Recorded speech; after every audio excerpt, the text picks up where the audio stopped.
selector. Rewind selector. Rewind selector.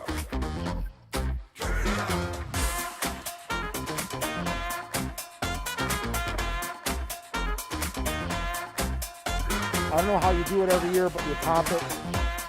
It's a beautiful setting where we are. The sun's going down on another fabulous day. When you see a familiar face, it makes you want to keep playing harder.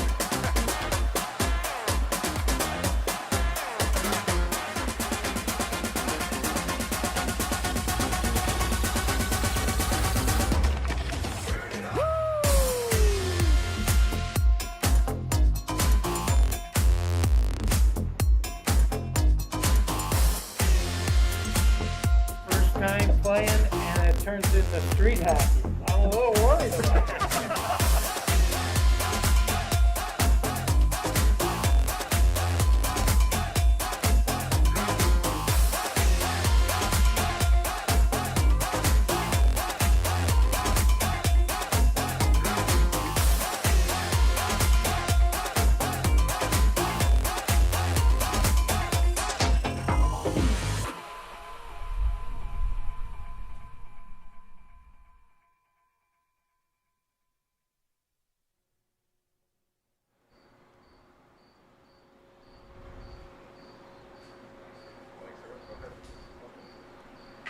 Welcome to the 11-day Power Play. We are downtown at Riverworks on another beautiful night. Be sure to catch the sunset. Mike, how are we doing on fundraising here on day 6? It's going very well. We had a great uptick yesterday. As you know, we're trying to get to $1.1 million, and we are at $1,073,406, which is great, on our way to 1.1. A new 1.1 goal, and it's very exciting that we are almost there. We could not do this without our sponsors. The 11-day Power Play this year is presented by Clever Method. And we have our Power Player sponsors.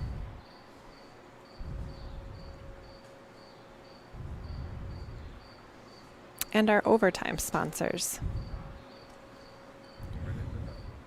And of course, our wonderful beneficiaries, Roswell Park Comprehensive Cancer Center, Make-A-Wish Western New York, Camp Good Days, and the Oshia Children's Hospital Roswell Park collaboration. We have a lot tonight, a lot coming up. First, we're going to check out PD Power Play. He got super energetic today and decided to take a twirl around Riverworks, so stay tuned for that. We also have an awesome visit that we're excited about with Andre the Warrior and his dad. And we have Mike Schatzel from Thin Man Brewery for our after hours. And I want to introduce you to really an incredible threesome. These guys, the Carl brothers, are incredible, and we want to show you their story. Don't say that. I should shut that off. How do I not have That's a fancy ringtone. How do I have a blue jersey and you have white ones? This is from 2018. This is from 2000. Yeah, this is from the year before. Don't I have one of those? I'm Mike. I'm Adam. I'm Nick. You can say it. And I'm playing in the 11-day Power Play. We are all playing in the 11-day Power Play. I thought, okay. Sorry. Let's start over. I'm Mike. I'm Adam. I'm Nick, and we're playing in the 11-day Power Play. We started the Purple Parrots, the beer league team that we played on. One of the guys on the team was like, we're naming them the Purple Parrots. I'm like, wait, Legends of the Hidden Temple Purple Parrots? He's like, yeah. Legends of the Hidden Temple. In quick fashion, no problem at all. Going on to the steps of knowledge of the Purple Parrots. Literally Legends of the Hidden Temple. So I'm like, okay.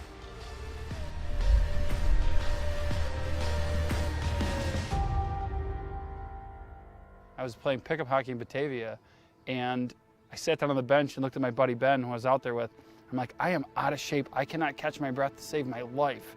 Like 2 weeks after that, after a couple CT scans, that I had a lymph node in my chest the size of a pop can. That would explain why I couldn't catch my breath. Once Mike got diagnosed with non-Hodgkin's lymphoma? Hodgkin's lymphoma. Hodgkin's lymphoma, I get it mixed up all the time. Right, Nick. I was inquiring with Amy and Mike about starting a team. We were a hockey family growing up, so it made the most sense to show us support from Mike while playing hockey. I was diagnosed in February. I started treatment at the end of March. So it was basically, for me, it was just getting started, as they were like, we're going to play and we're going to fundraise. And I'm like, cool. My brothers are playing hockey. Must be nice. I put it on social media, and it was the first time that people had heard, so they all were trying to show their support early. So Adam and I raised about $5,000 in the first day and a half. When you guys were in the promo, was that 2 years ago? 3 years ago. I was sick, and Nick was, I think, right around #1 fundraising at that point, or getting close to it. It means a lot to see the amount of people that have donated and the amount of support. Nick getting the whole team together to play for 4 hours. I had no hair in that video. I standing there. You were also big. Yeah. You were a big boy. I gained 60 pounds during chemo. And it's funny because I talk to people, I'm like, I keep putting on weight. They're like, cancer patients lose weight. I'm like, thanks for pointing that out. I got it. That was at Shays. And I was like standing there sweating. I'm like, this is awesome, but I'm hot. It's going to be nice to go out there and support him with my team.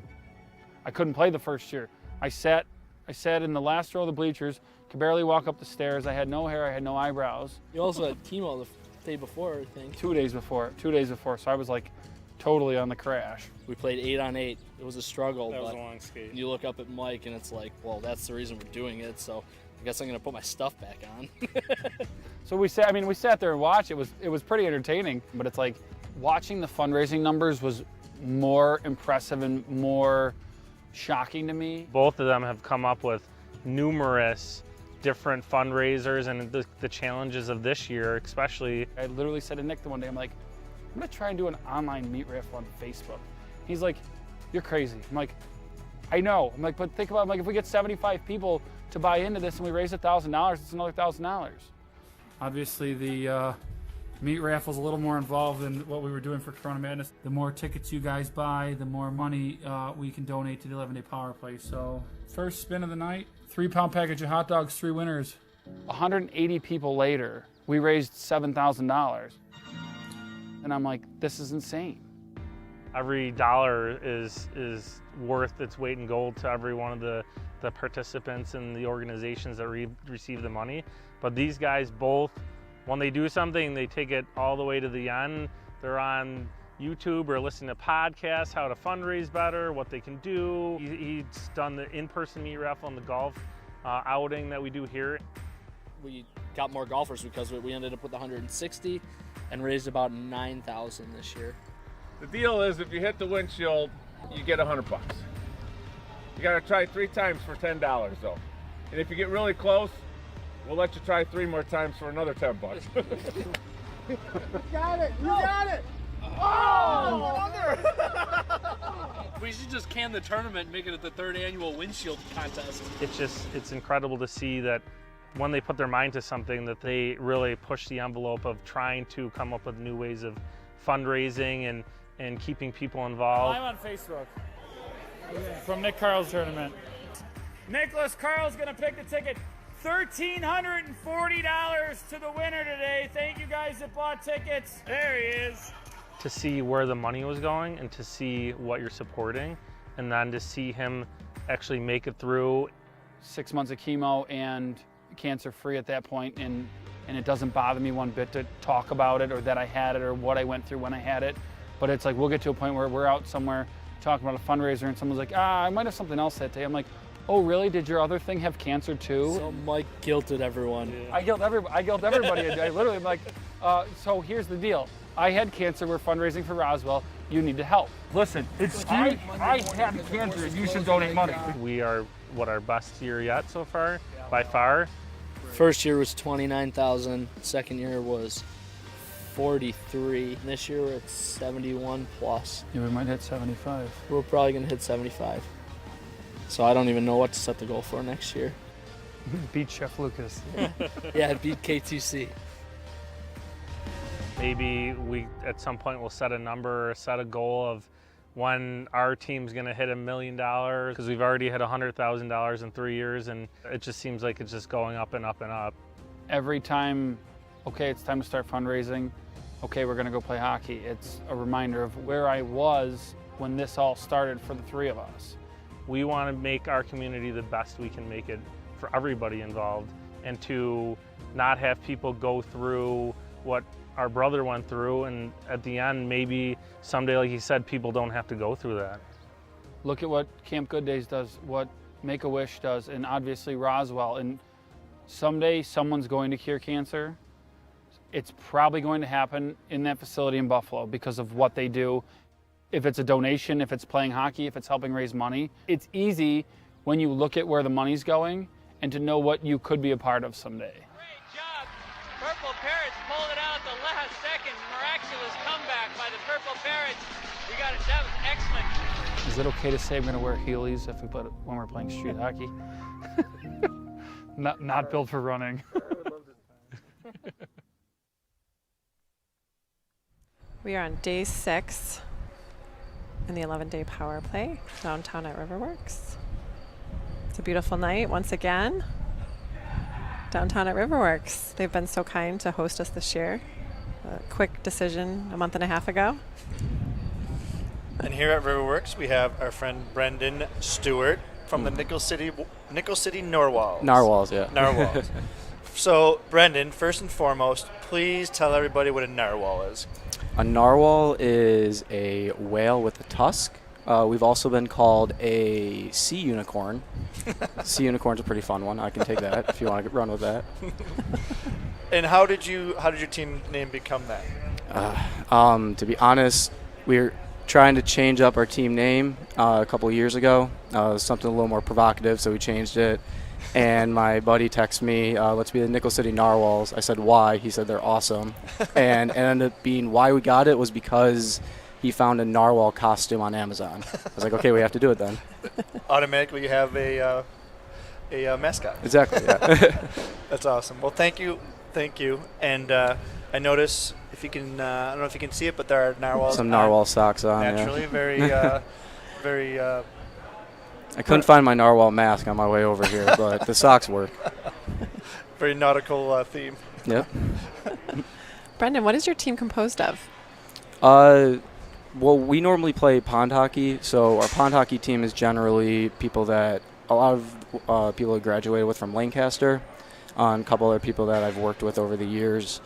This 11-day power play, it's a couple random people that have contacted us that wanted to just play. They didn't have a team before.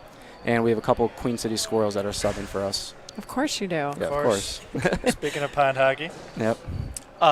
Last year, you played on a team. And I think it was like maybe even a fill-in type situation, right? You kind of played on a team. Yeah, the team that I played for, they needed a couple extra people. Ethan, who did the team, they did the 40. So we had two teams on each side. Awesome. And he was struggling to get the total number, so he reached out to me and a couple other of us saying, awesome. Does any of the Narwhals want to play? So cool. So it's not easy to be a captain. You filled in and then chose to be a captain. How's that process been? Well, it's definitely stressful, especially the way that this year has gone so far. But I mean, it's like running anything else, just getting people together that want to be involved and put in the work. Yeah, well, we thank you for doing that because we know it's not easy, but the folks that do it will tell you, captain that is, and play, but captain, it's very rewarding. Sometimes it's difficult. You got to, give your friends a goose once in a while to either fundraise or put waivers in or whatever the case may be. So we thank you for doing that because we know it takes a little bit of work. Of course. Brendan, is there anyone that you're playing for or your team is playing for particularly? So this year actually has been kind of tough with me with cancer. I actually just lost my grandpa 3-4 weeks ago. So yeah, it's okay. So playing for him for sure, and then I actually just found out the other day that one of my childhood buddies has leukemia. So it's been tough, but playing for them and a couple other family members and friends that I know that have successfully recovered, but obviously still keeping them in thought. Right. We talk to so many people that are involved. It's an outlet, when you're playing for or in honor of. In my case, in honor of my mom that died. Amy's a survivor, so it drives you. It drives you to do that. So we thank you. Sorry that your family has to go through that. It happens. I mean, it sucks that it happens, but it happens. But that's why we're here, and we appreciate you and your team sticking through. How's that been when you're the first year captain, you gathered a team, and then we switched 17 times and we're doing Zoom meetings? You want to talk about that a little bit? I'd be lying if I said it wasn't a little stressful. But you guys have been good getting any information to us that we need. It's been nice, and then basically I just generate anything back. The only thing that's been a struggle is with the change of dates. Obviously, other people have prior obligations. Like you said it, okay, in July we're playing. Then it changes to August, and then we had our time change in August, so kind of makes it difficult with some people. I know we had a couple people that can't play today because of that, but I mean, at the end of the day, we're here either way. Yeah. 2020 has been a challenge all the way around. In years past, we've put the schedule together like 5 months in advance, 4 or 5 months in advance. So this is definitely, as with anything in 2020, you have to adapt the best we can. You never know. You never know. Go ahead, I'm sorry. I was just going to say thank you so much for coming out tonight. I know your guys are out there warming up. We don't want to hold you up. Yeah, keep hearing the ball. Yeah, keep looking back over. I've only caught a few during the interviews. As a captain, we want to make sure you're on time. Yeah, I'll get harassed as soon as I go out there for being the last one out. Well, we hope you stick with us. Yeah. And enjoy your time out there, and we'll be watching. Okay. Thank you. So Excelsior Orthopedics has been with us since the beginning in 2017. They've taken care of our 40 original players, and they continue to monitor our players every year and keep them safe. And here is the healthy tip of the day. Hi everyone, welcome. My name is Josette Fisher. I'm the Director of Sports Medicine and Wellness with Excelsior Orthopedics. I am happy to announce that we are yet again the healthcare provider for the 11-day Power Play. This week, our team of experts will be sharing with all of you, either watching online or participating during the event, 11 healthy tips to keep you safe and active. In our sixth tip, we're going to discuss fueling during the event. Fueling during the event doesn't have to be complicated. It actually is quite simple. Every 20 or so minutes, it's not a bad idea to take in 6 to 8 ounces of a sports drink like Gatorade. Also, every hour or so, you can take in 20 to 30 grams of simple carbohydrates. That could be in the form of an energy gel, a fruit snack, a piece of fruit, or whatever you have handy. By following those guidelines, every 20 minutes for the Gatorade, and about every hour to replenish the 20 to 30 grams of carbohydrates, you'll ensure that you're fueled up for the entire event. Thank you everyone for checking our healthy tip of the day. If you do find yourself in need of orthopedic care, you can find us at excelsiorortho.com or give us a call at 716-250-9999. We'd be happy to serve you.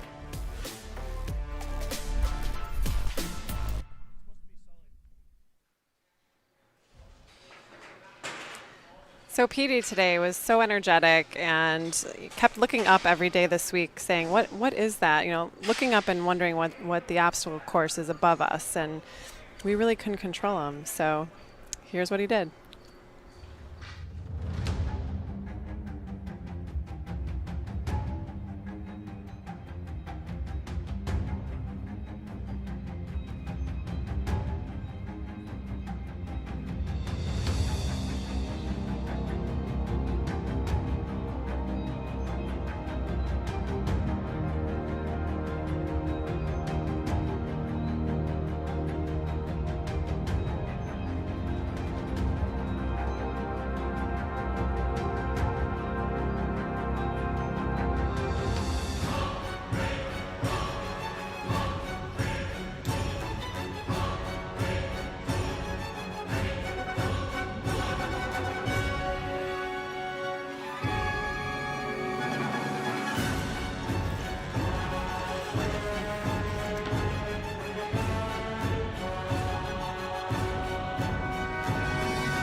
So PD Power Play had a lot of fun today.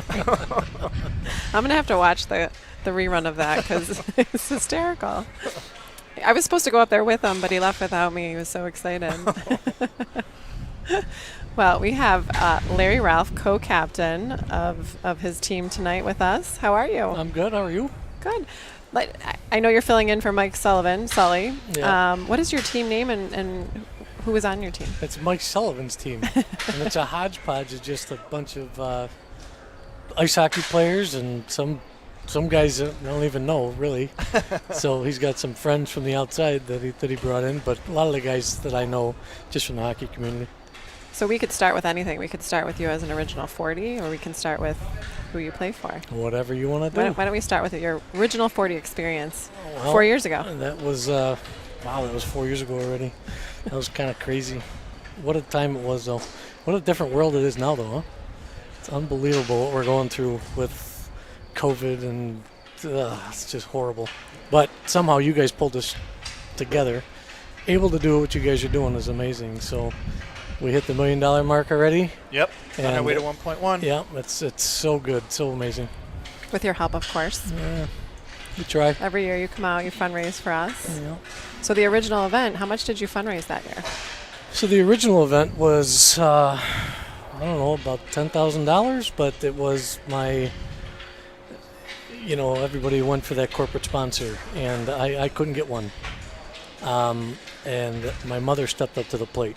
That's right. Just because of what my family went through, and she donated the $5,000 for my corporate sponsorship. Yep. Which is my logo, Team Ralph, right? So your family made a logo. Yeah.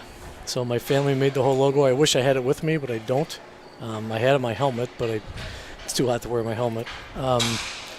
So inside the Ralph was remembering all lost, providing hope, RALPH. So Awesome. my sister came up with that in about 24 hours, and we sent it off to one of our friends that does some printing work, and they made this nice logo for us, and it was on a jersey. It's That's great. awesome. It's framed in my basement right now. Awesome. Are you comfortable talking about who you played for during the original event and do now?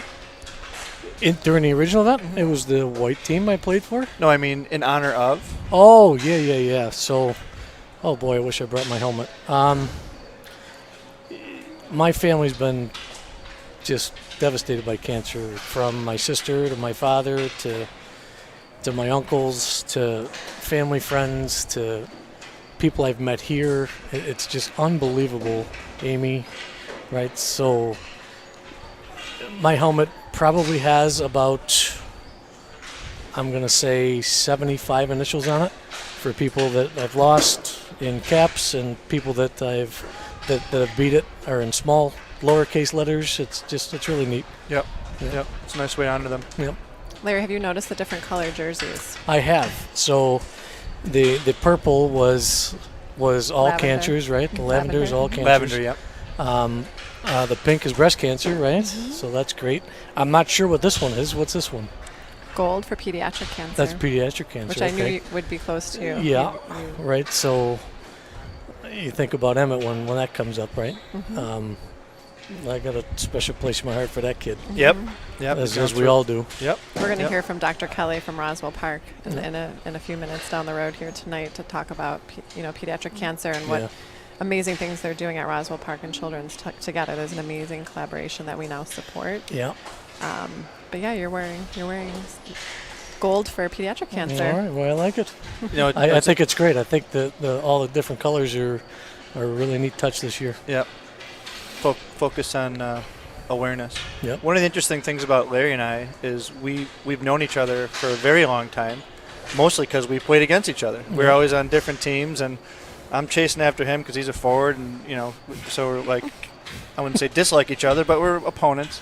And then this came up, and we hit it off pretty quickly. And having some of the things you discussed in terms of having been affected by cancer, you got right into the family, and it's you've become part of the close-knit family. Yeah, I'm getting chills thinking about. I really am. I swear to God, I don't know if I have goosebumps, but I can feel it in my spine.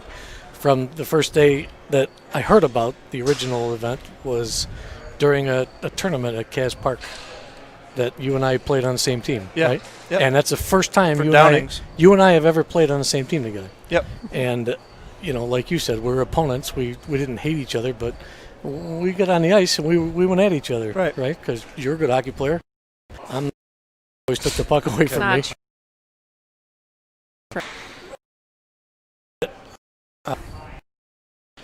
You were like, yeah, let me see what I can do. Just because of, we've known each other for so long and a passion. And that was special to me, that you really thought that this guy can make a difference, and I hope I have. Absolutely. And I won't ever let you down. I'll keep coming and keep doing it. Yep, you've been around after the original event. We're on a third community shift. Here you are. You've been here several days, and like I said, you're one of many that is always around and always in support of us. So we, Larry, before you leave, your team's going to be announced. But before you leave, when you guys hit the world record and that buzzer went off, do you remember what you to me? I picked you up on my back.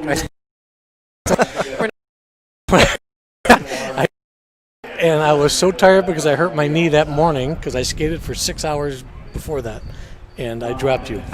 And I still apologize for that. Yeah, you kind of forgot that you injured your knee, and it just went out, and I went flying with my heels on. Yeah, but it was a great time. Oh man. Bill Whipper caught the picture, but I wasn't on any videos, so I was happy about that. It was funny. So notice the team colors: pediatric cancer and colorectal cancer. Okay. So have fun tonight. Thank you very much.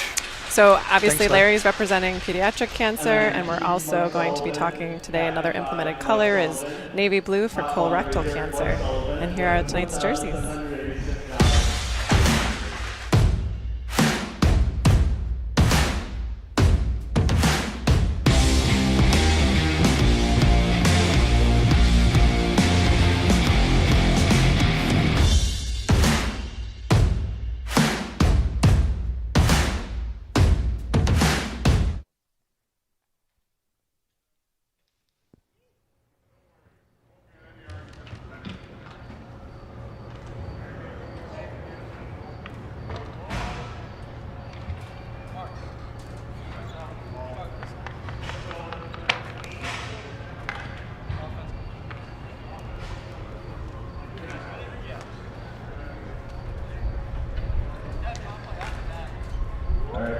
Mike.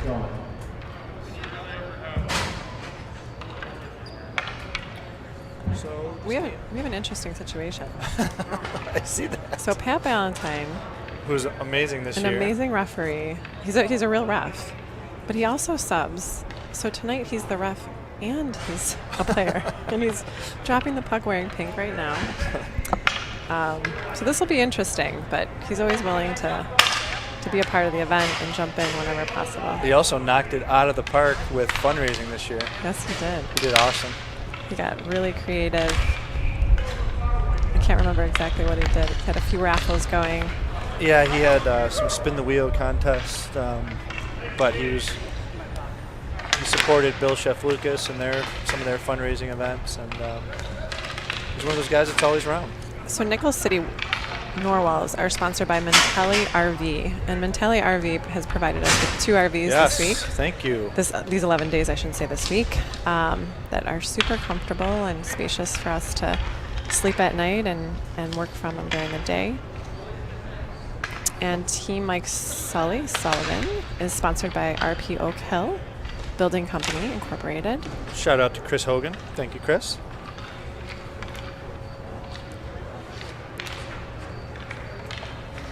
So each year, when we're at Harbor Center, we get to sleep at the Marriott, which is a little more comfortable than what we're currently doing. But typically it goes around the clock, so we have to be on call.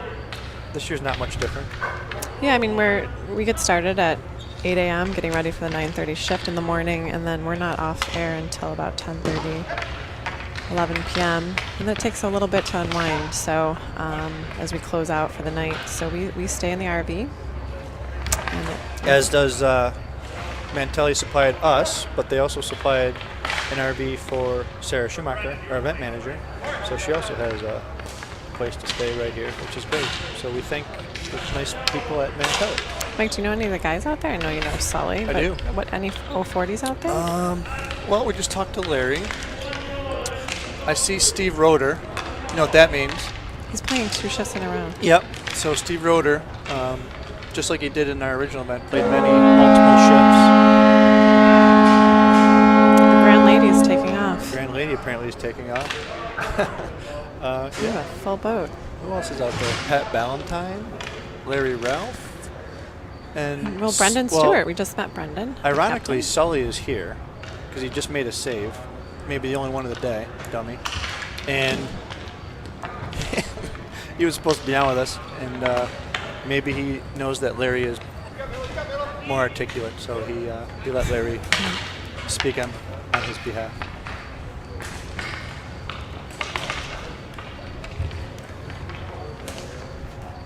And Mark Kuntz just made a nice play. He'll be here tomorrow as well, playing 97 round. As we go from this game, we're going to check out some action from a previous game. It was Guns and Hoses versus Cookout Crew. And after that, Amy got a chance to interview Mike Haramick and Sam Garofano.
So Sam Garofano, your team, the Cookout Crew. Tell me a little bit about that name. Yeah, so we're a group of kind of novice or played back in high school or something like that. We've been playing together for about 4.5 years now. But the name comes from, because after we play usually on Fridays, the one guy's got grills and all that kind of stuff, and we'll hang out in the parking lot for a while after, just hanging out as a group and developing relationships and so on and so forth. So it's been a great group of guys, and love to be able to support a foundation like this through a game like hockey, and something that we love to do as a group. How long have you been playing hockey yourself? I've only been playing for about 4.5 years at this point. I picked it up as of very recently, which is actually a lot of us in the group. There's a handful that, like I said, might have played back in high school but took a 20, 30-year hiatus. But most of us are in that kind of quote-unquote novice group of hockey players. So.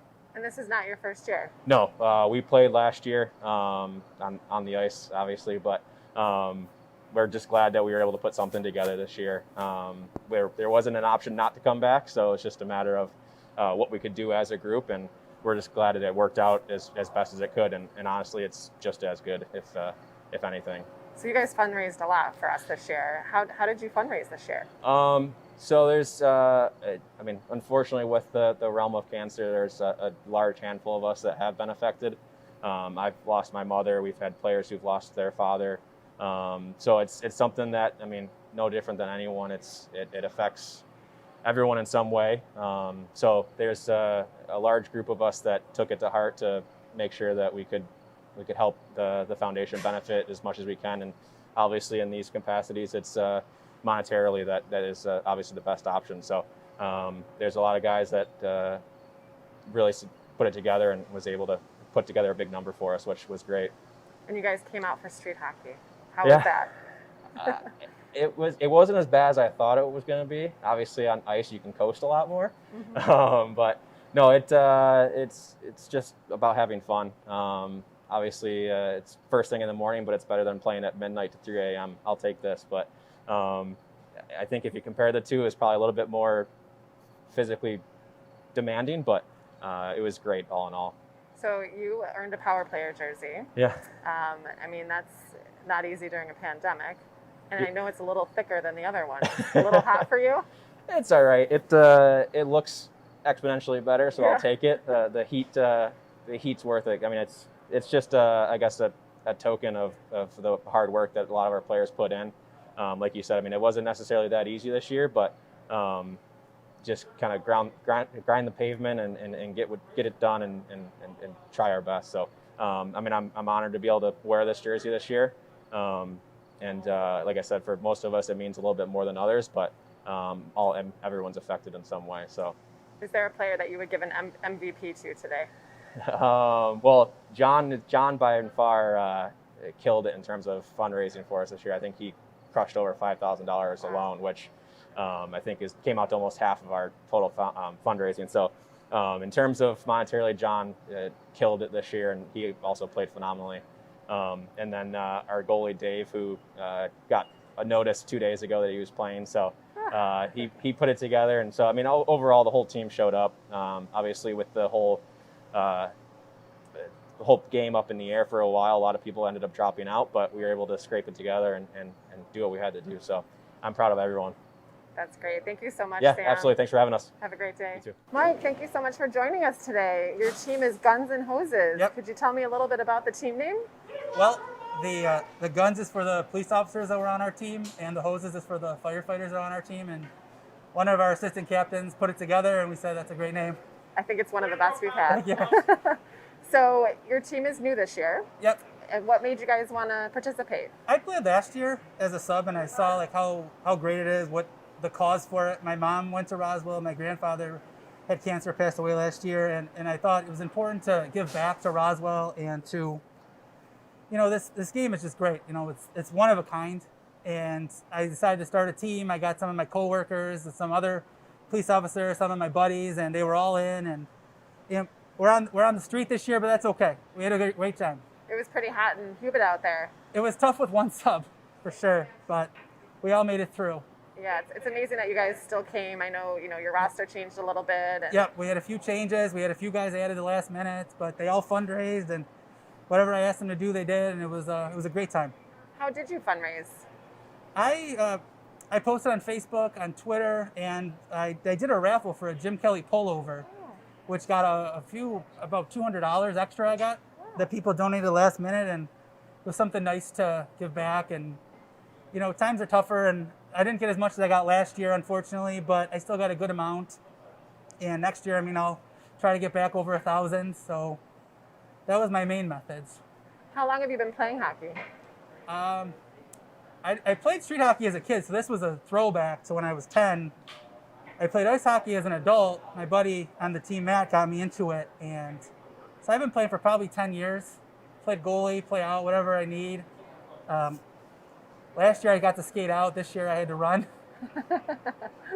Well, you guys are great. I really want to thank you for all your efforts this year. Everything you guys do is awesome, and even to have this, everything going on in the world, and you guys said, we're still going to do this, and it's still great. We still raised a lot of money, and it's just awesome being here. Thank you so much, Mike. Thank you.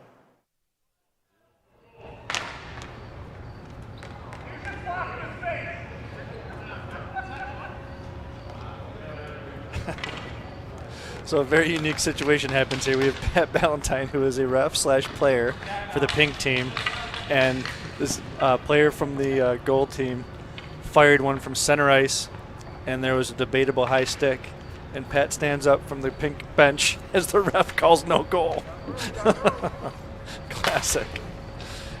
And there was only a slight debate. Hi, Mark. So one of the challenges we have with the 11-day is teams come in. We always prefer a team to come in and pretty much take up the whole ice, so everybody knows each other. Two teams play each other, but that doesn't always happen. So we have to match up teams, and we put categories together: over 30, intermediate, over 40, advanced, that type of thing. So when you sign up, we can try to match you as best we can. Some of you aren't exactly truthful about your level and things like that, so very, very rarely, but occasionally we do have a matchup that doesn't work out. It's worked out for the most part, but a couple times it hasn't. And this is a situation where neither of these teams know each other, but it's halfway through the first period and it's 0-0. So this is a situation where they're evenly matched, and just a lot more fun when you have an evenly matched team, and one team is not superstars and the other is beginners. So whenever you apply, those who may apply in the future, be truthful about your ages and your levels. But these guys are having fun.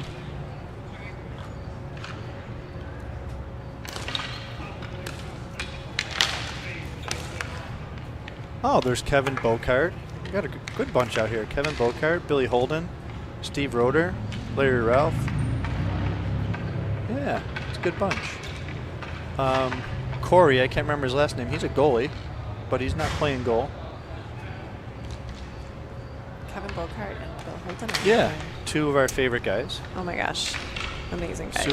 Super supportive of what we've done, and great fundraisers, great guys overall.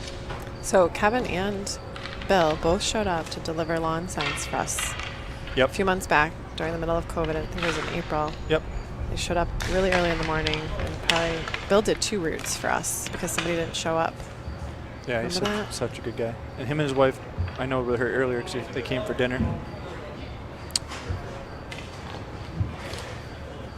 They came for dinner and an 11-day Power Pills brewed by Thin Man Brewery. Thin Man Brewery. And we will be talking with Mike Schatzel a little later. So be sure to stay tuned in. We won't spoil all the fun, but Mike and his company brewed us beer twice now. Once during the original event and this past year. The difference being in the original event, they only sold it out of their own stores, their own restaurants. And this year, we got it all over the state of New York and even into Pennsylvania. It's another cotton candy night. If anybody looks outside, the sunset. Does it look like cotton candy? The clouds in the sky. It's awesome. Looking at Seneca 1 building, and I'm seeing that they're really like close to being done with that painting job. I Our think it good looks friend awesome. and very generous supporter, Mr. Douglas Jamel.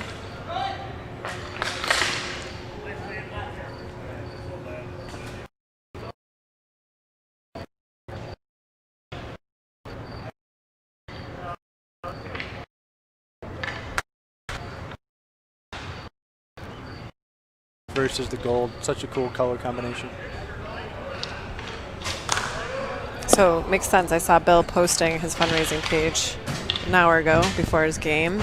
Always a Players out there, if you're listening, it's not too late. If you've already played, you can jump on another team. You can share your fundraising page. Help us get to that 1.1 goal that we've put in place.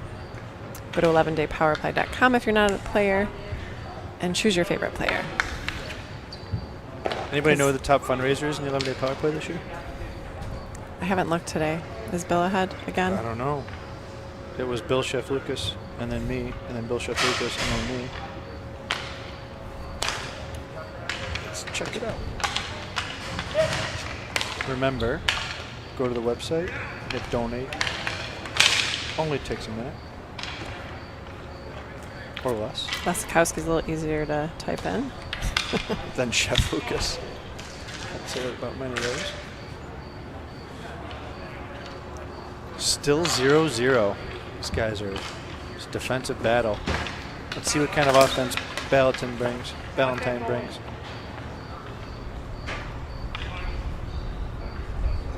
Find a team. Owen Strong. When's our friend Owen coming in? I think Saturday.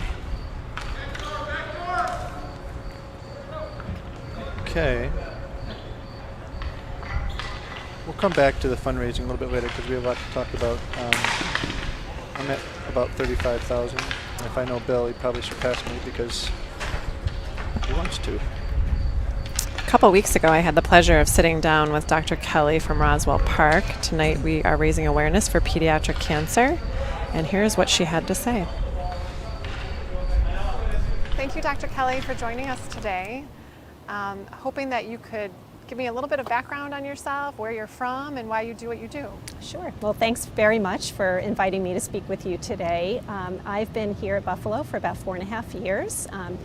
I used to work in New York City at Columbia University Medical Center and was recruited up here to lead the new joint pediatric blood and cancer disorder program between Roswell Park and Oshai Children's. It was really a fantastic opportunity to come up here and to kind of help these wonderful institutions, coordinate their resources in order to provide the best care, latest advances for our children with cancer in this community. What are the age groups of the children in the program? So we treat newborns, all the way typically to age 21 years. So as you can imagine, there's a whole lot of developmental stages that, that are impacted as children develop cancer that have to be really part of the care that we provide. So much of what we do as pediatric cancer specialists is provide we're supporting the whole family, the child, the parents, the siblings. It's a very stressful event for them to have to experience. And so besides, the care provided by doctors, nurses, we have child life specialists, social workers, psychologists, art therapists, so many other different support services to help them through this very difficult experience. So what type of cancers do you see in that age range? Sure. So, as pediatric oncologists, there's a lot of different types of cancer that we see. About 1/3 of cancers are leukemias and lymphomas. So those are cancers of the blood and the lymph nodes. We also see about 1/4 of our patients have brain tumors. And then the rest have a whole wide range of different cancers, from bone tumors like osteosarcoma, tumors of the adrenal glands and nervous tissue called neuroblastoma, kidney tumors called Wilms tumors. So it really requires extensive knowledge because the treatments, really do vary quite dramatically. One of the great things about the new joint program is that it has allowed our program to expand. So now our physicians really focus on dedicated areas. Like myself, my expertise is in leukemia and lymphoma, so that's really what the patients I care for, and I'm able to really keep up with the latest advances. And so having, that level of expertise is really critical in order to make sure that we're providing the best care for our patients. What type of research is the joint venture focusing in on right now? Anything new or? Yeah, we have a lot of really exciting research going on, which again has been facilitated by the joint venture. One of the really exciting new treatments that we're offering is a new form of CAR T cells. CAR T are kind of engineered white blood cells. They're part of the immune defense system, and in the laboratory, they can train them to go after a particular target on a cancer cell. We have a new study that is going to be focusing on children with bone tumors, osteosarcoma. It's very difficult to treat at times, and this study is coming out of research that was done in Roswell Park laboratories. The therapy is going to be given jointly between Roswell and Children's. We're the first in the country to offer this service, so we're really excited to be able to leverage all the exciting innovation coming out of the research, particularly at Roswell Park, and bringing it to our youngest patients. What are the challenges that you face with the research that you need to do? The challenge is, of course, the funding. Particularly pediatric cancer, it just receives a lot less research funding compared to adult cancers. I think, unfortunately, on the good side, we've had a lot of advances in pediatric cancer, so that overall, over 80% of our patients are survivors. But that means there's still 20%, that aren't surviving. It also, the other challenge we have is a lot of our treatments have, awful side effects that leave children disabled as they grow older. So there's still, I think there's perception that, we've cured it, that childhood cancer is okay, but in reality, there's a need for a lot of new treatments. If you look at, new drugs that have been approved by the FDA, in the last 20 years, only a handful are specifically approved for pediatric cancer. So most of the time we're kind of left to sort of figure things out based on the experience in adults, and we know very well that children are not just little adults. Their bodies, their cancers are really quite different. What gives you hope with the work that you do? I'm incredible. It's a really exciting time right now in cancer treatment. I've been doing this for the last 25 years, and all we really had for so much of that time were just kind of standard chemotherapy, drugs, which, effective for some types, acute lymphoblastic leukemia, the most common type we see, we're curing over 90% of those kids now. But they really are tough. They have a lot of side effects in the short term. They have side effects in the long term. And now, with all of our precision medicine, understanding some of these really detailed mutations and allowing us to start using targeted drugs, all of the immunotherapy advances. One of the most exciting cases, if you'll bear with me right now, is we, had an infant with a very aggressive type of leukemia. And using, this immune therapy, the CAR T cells, we were able to put her into remission, help her to go on to receive a bone marrow transplant, and now she's a year out from her transplant, and it's just phenomenal. This is, a success that we never had before. Plus, the other exciting thing is we didn't have to send her out of the area.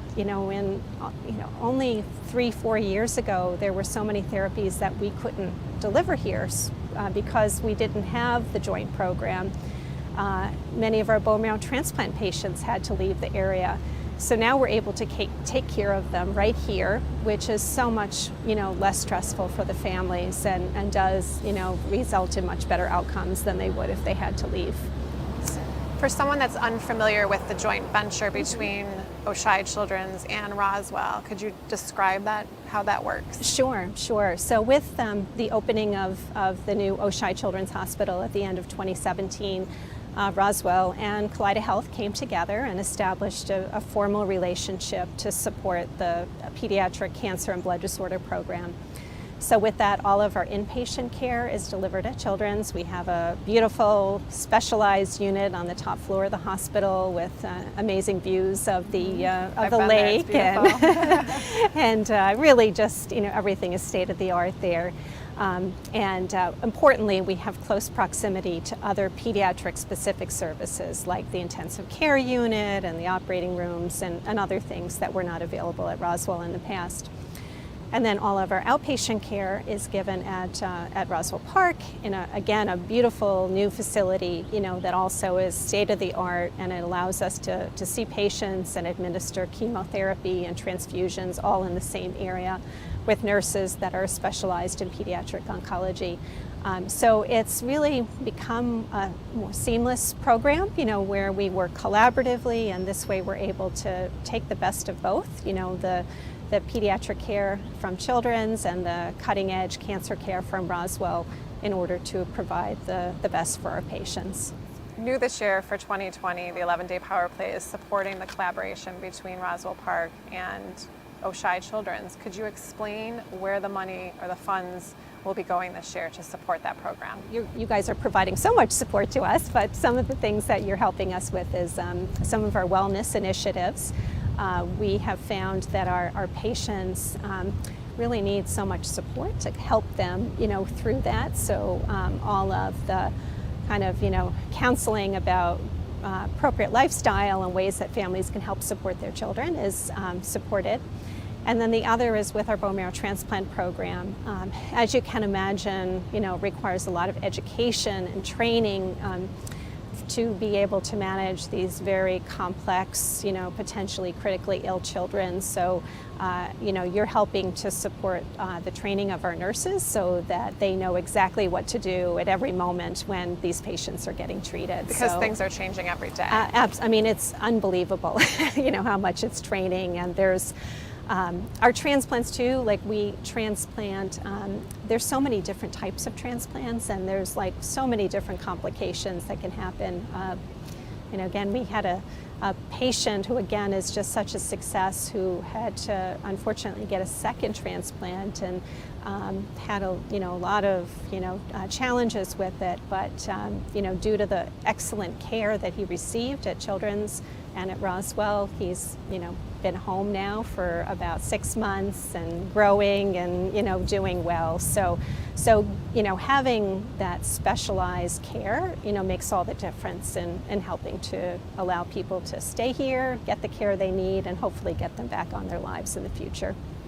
So you're familiar with the 11-day Power Yes. Play and hockey players in our community who fundraise all year to play in the event. They also train physically.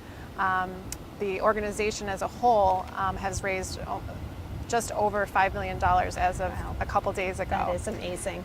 For cancer causes in our community, with a majority coming to Roswell Park. Is there anything that you would like to say to any of the players or donors out there that support the 11-day? Just really a wholehearted thanks. I have to say one of the things that really impressed me moving from New York City, 4 years ago, was just the community support. It just really blew me away, and how supportive. So, I can't tell you how much I appreciate all of these hockey players come out. I know hockey people in Buffalo are really passionate about, and it's just such a great, way to be able to channel that passion, into providing support for such, critically needed services here in our community. So thank you all for what you do. Well, thank you, Dr. Kelly, for everything that you do, and it was a pleasure talking to you today. Same here. Thank you. Thank you. What a wonderful time with Dr. Kelly at Roswell Park. We're excited to continue to raise awareness for pediatric cancer tonight with our gold jerseys. And now we're going to do a Tops Take a Break with one of our favorite players and captains, Mr. Billy Holden. Hey, Bill. Hey, everybody. How are you doing, bud? A little winded. It's 1-0. It's the first barn period. burner. The first period's almost over. What is going on out there? It's very slow, very slick. Are you telling me that Sully right now is pitching his shutout? He technically let one in, but it was a high stick. So I saw that. Toronto said no goal. Yeah, well, Toronto was on the other team's bench. That was pretty funny. So I was explaining as it what happened. The pink team or the gold team scored a goal, and it was a high stick, and the ref, who's on the pink team, stands up and waves it off. Bill, you've been with us for the entire time. 1-1. Here we go. Nope, 2-0. I'm sorry, 2-0. Yeah. You've been with us right from the get-go. So tell us about your experience and how you've kind of come to be part of our family. Soon I was a spectator the first year. Was very inspired by what I saw that first year with the original 40.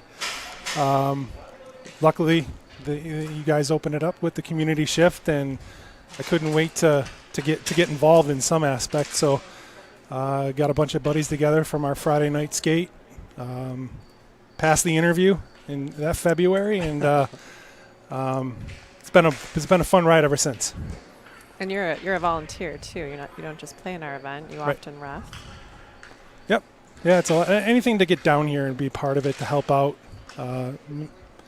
pick up a little extra work off of you guys, because you guys work pretty hard. Even delivering lawn signs. A few months ago, delivering lawn signs. Yep, that was a fun day with the kids. You did 2 routes that day. You saved us. We did. Yep.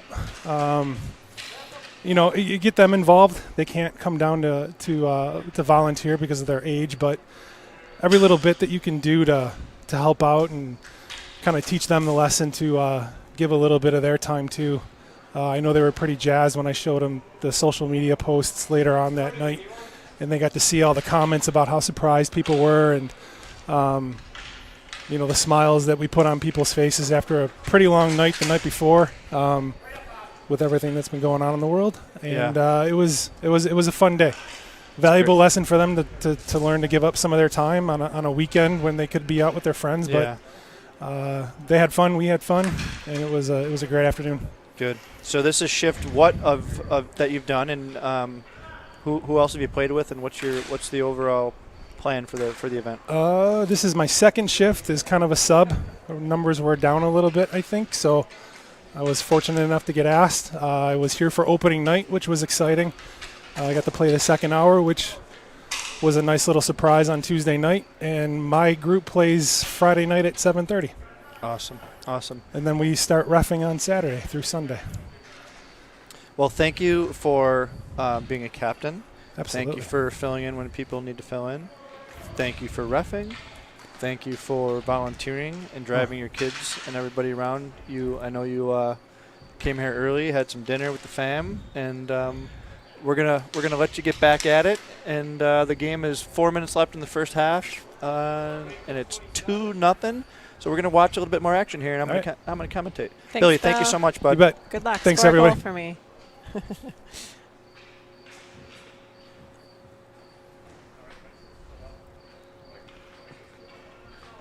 All right, what do we got going on here? 2-0, 4 minutes left, the first half. Good matchup. Sully has not let in a goal. I am going to tell the pink team, first one to score a goal gets a $50 donation to their page on Sully.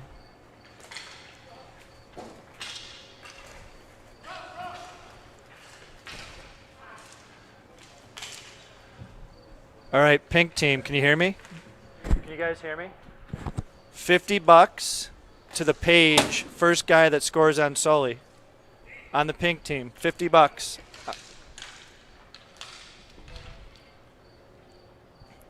We got to get Sully scored on. I'll never hear the end of it. He's pitching a shutout.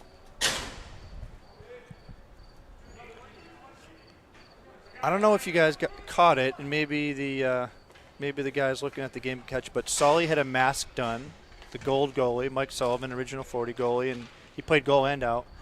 But he's got a great mask, professionally done. He's got some 11-day logos on there. Pat Valentine has it.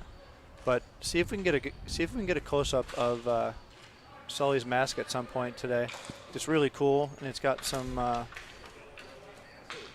11 It's got some 11-day references on it.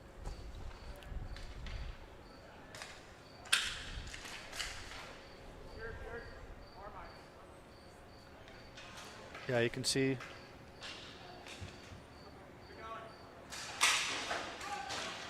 Gloves match. He's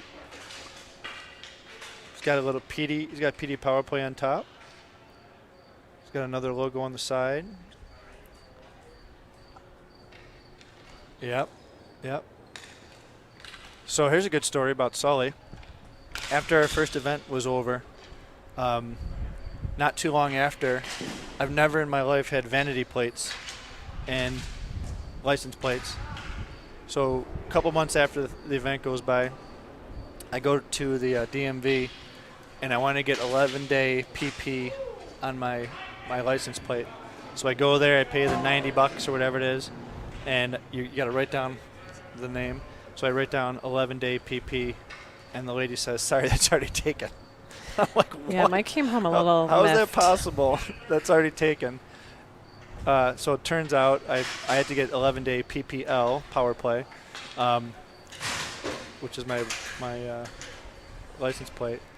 So of course, first thing I do is get home and I send out an email to the whole group, and I was like, "All right, boys, who's the culprit?" No, I don't think that's how it worked. You don't? No, your license plate came in the mail, and I opened it, and I was so excited. I took a picture of it, and I shared it on social media, and then Sully commented, and he goes, "Too bad you didn't get 11 DPP or whatever you wanted." Yeah. And I was like, "Oh, yeah," he was bummed. He goes, "Well," and then he took a picture of it and posted it on social media, his white truck. I think it was his white truck. Yep. With the license plate you wanted. Yep. You forgave him, though. And that, of course. I mean, the guy's passionate about it, and we love him for it. John Bruno also got. I think he put his number on there. I think he put 11-day PP and his number. So that was kind of cool. I just got a new license plate, and you were upset that I didn't put Mrs. 11 DPP on mine. I couldn't do it. I could not do it. 20 seconds left in this first half, and it's going to be 2-0, and Sully pitches a shutout. I don't owe anybody $50.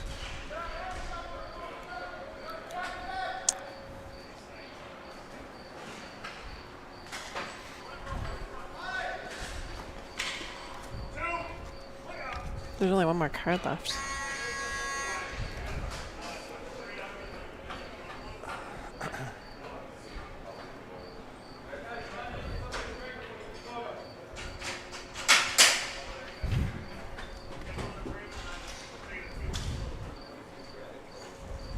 Me.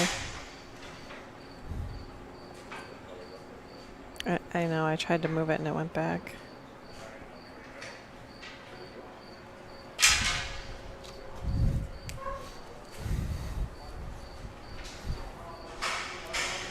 So we clearly are not news broadcasters. We are not professionals. I think we're hanging in there, though, each night. If you've tuned in, I'm sure you've heard us slip up and sometimes get stuck. And right now we're going to go to the Crawley Webb Stuck Bucket, which is right behind me tonight. And I think it's my turn to ask Mike the Stuck Bucket question. Michael, what is the funniest moment you experienced at a hockey rink? Well, I've only been playing hockey for 45 years, so there's not many. Funniest moment. All right, I could probably think of two really good ones. One I said the other day, but I'll repeat it because it's funny. It's very funny. I was coaching Julia, our daughter, and the girls were about 10 or 11, and one of the girls gets a penalty. Sweetest girl. Gets a penalty for the first time, and this is at the town of Tonawanda rink. So she gets a penalty, gets done with it, comes to the bench, and she's a little teary-eyed, and she's like, "Coach, I never had a penalty before." I'm like, "That's okay, it's part of the game." She's like, "This isn't going to go down on my permanent record, is it?" I remember Liam, our son Liam, cried his first penalty. Of course. I think he was 6, and he's in the box, and he's like trying to rub his eyes, and his cage is in the way. Yep.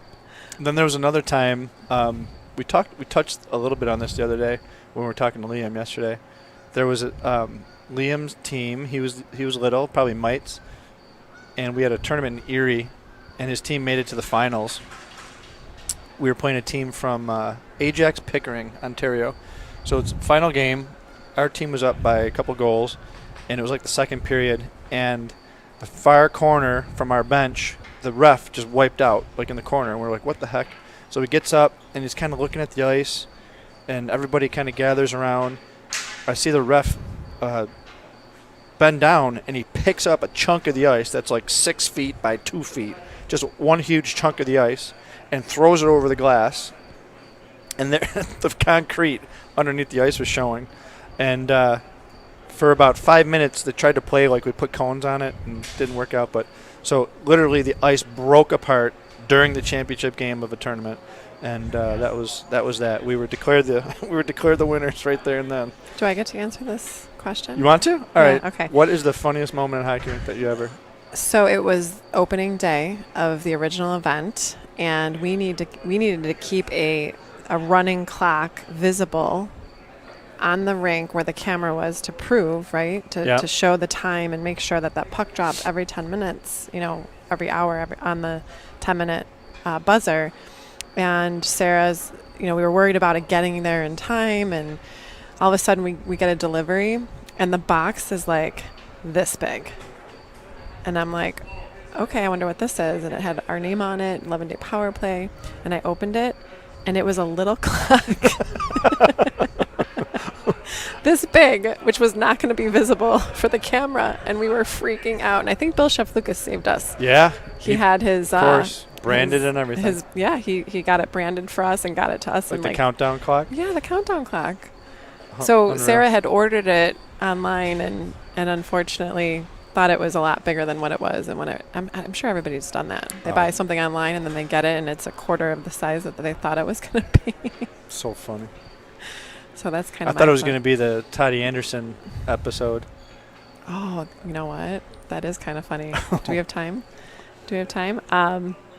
So the first year... This was a community shift event. This is the community... No. Oh, yes, it is. Yeah. It was. It was the second year. It was our first community shift event.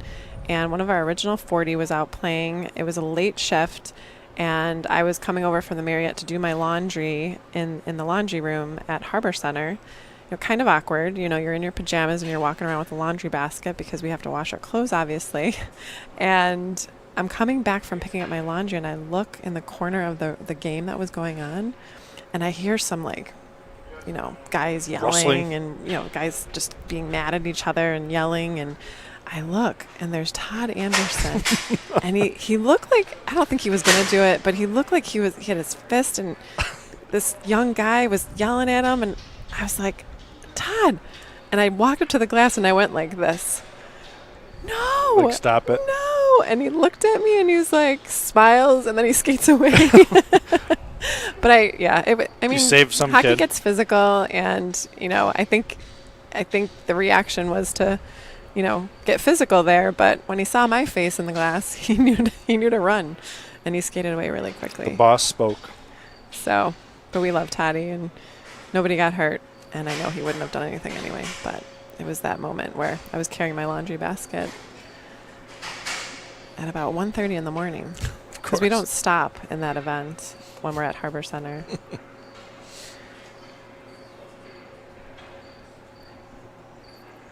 So today I had the pleasure of talking to two captains that played against each other, Tim Collins and Rodney Herring. And what's ironic is they both work at Roswell Park in different capacities, and they both play for different reasons. So here is an interview with them. Tim Collins, so great to see you. This is your third year in a row captaining a team.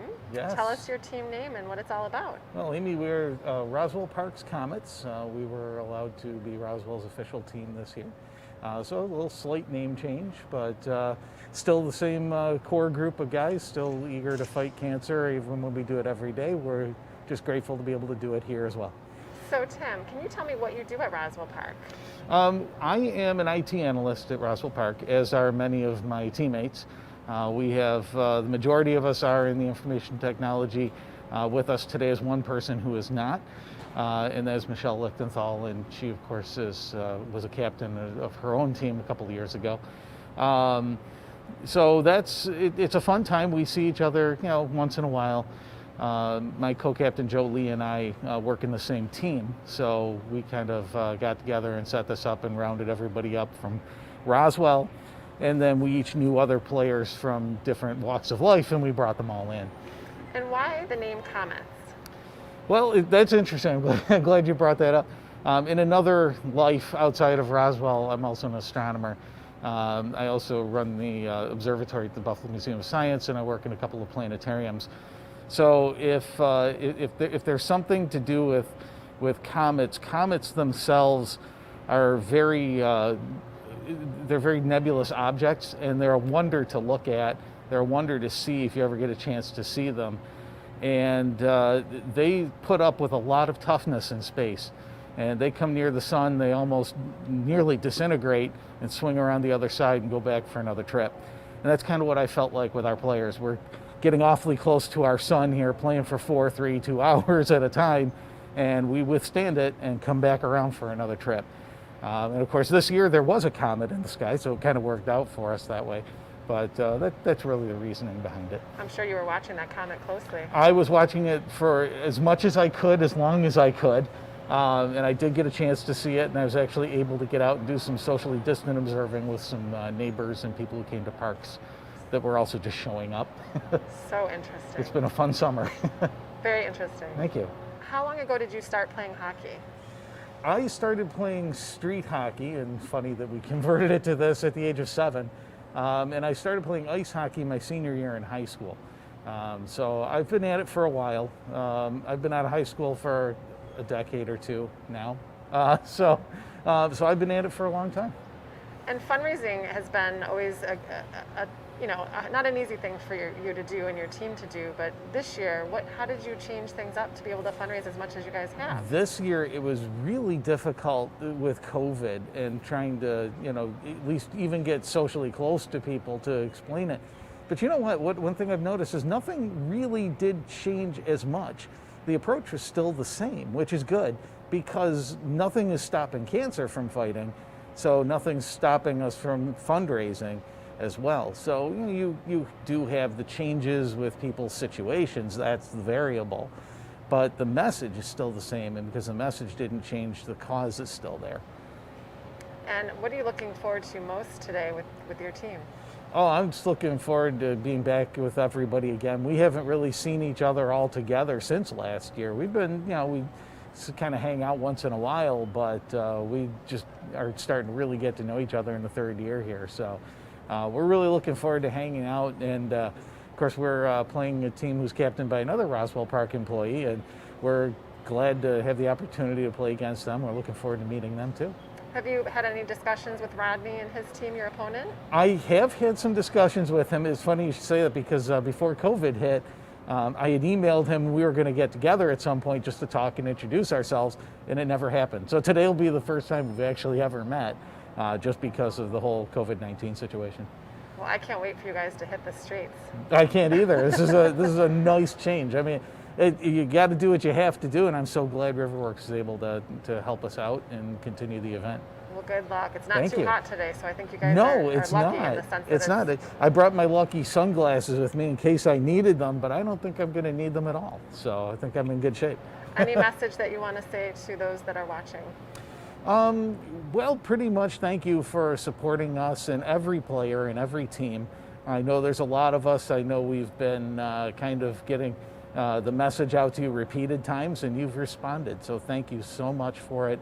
We're grateful for the opportunity to be here and to do this, and for many years to come. Thank you so much, Tim. Okay, you're welcome. Thank you.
Rodney Herring, so great to see you here today. My pleasure. Good to see you too. Can you tell me your team name and a little bit about your team today? Yeah, our team is named the Haudenosaunee Stars. The Haudenosaunee represent the indigenous peoples of this region.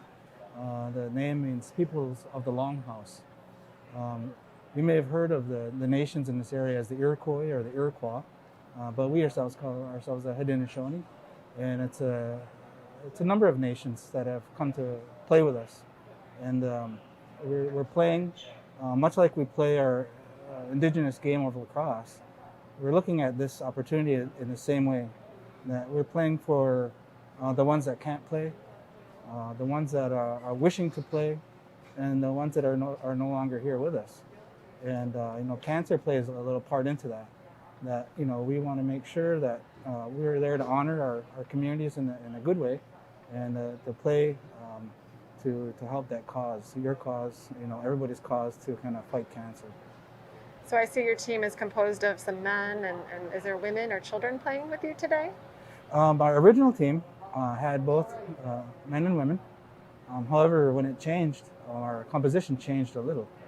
So due to travel restrictions, some of our players were coming from Canada and from other regions in New York State. And due to some of the restrictions, they weren't able to make it. So, but we're still here. We're glad to be here, and it's going to be a good time. We're glad you're here. Tell me a little bit, Rodney, about what you do at Roswell Park. First, I'll just say today, I'm here as a community member first. I'm here to play and represent our communities and to bring awareness about different things of cancer health disparities and some of the co-occurring conditions that happen with cancer. But at Roswell Park, as an employee, I'm the director of the new Roswell Park Center for Indigenous Cancer Research, where we address a number of these different disparities, whether it be for looking at it in the ways of prevention, or research or bringing forward educational opportunities for our up and coming generations. Those are all the things that our team kind of works at every day. So research is part of that, but it's also bringing up our youth, bringing opportunities for our communities, and really honing in on some of our research in a way that can be meaningful for Indigenous nations across the world. The awareness that you're spreading is really incredible. In the recent weeks, I've seen you on TV quite a bit, educating the community. Is there any information about the research that you could share? Any details about the research? Yeah, I think especially in the East Coast, the research in relation to cancer has been a gap there. So in this region, the tribes in this region this is our ancestral area, meaning that our tribes have always lived here. We've never been removed, we've never been moved.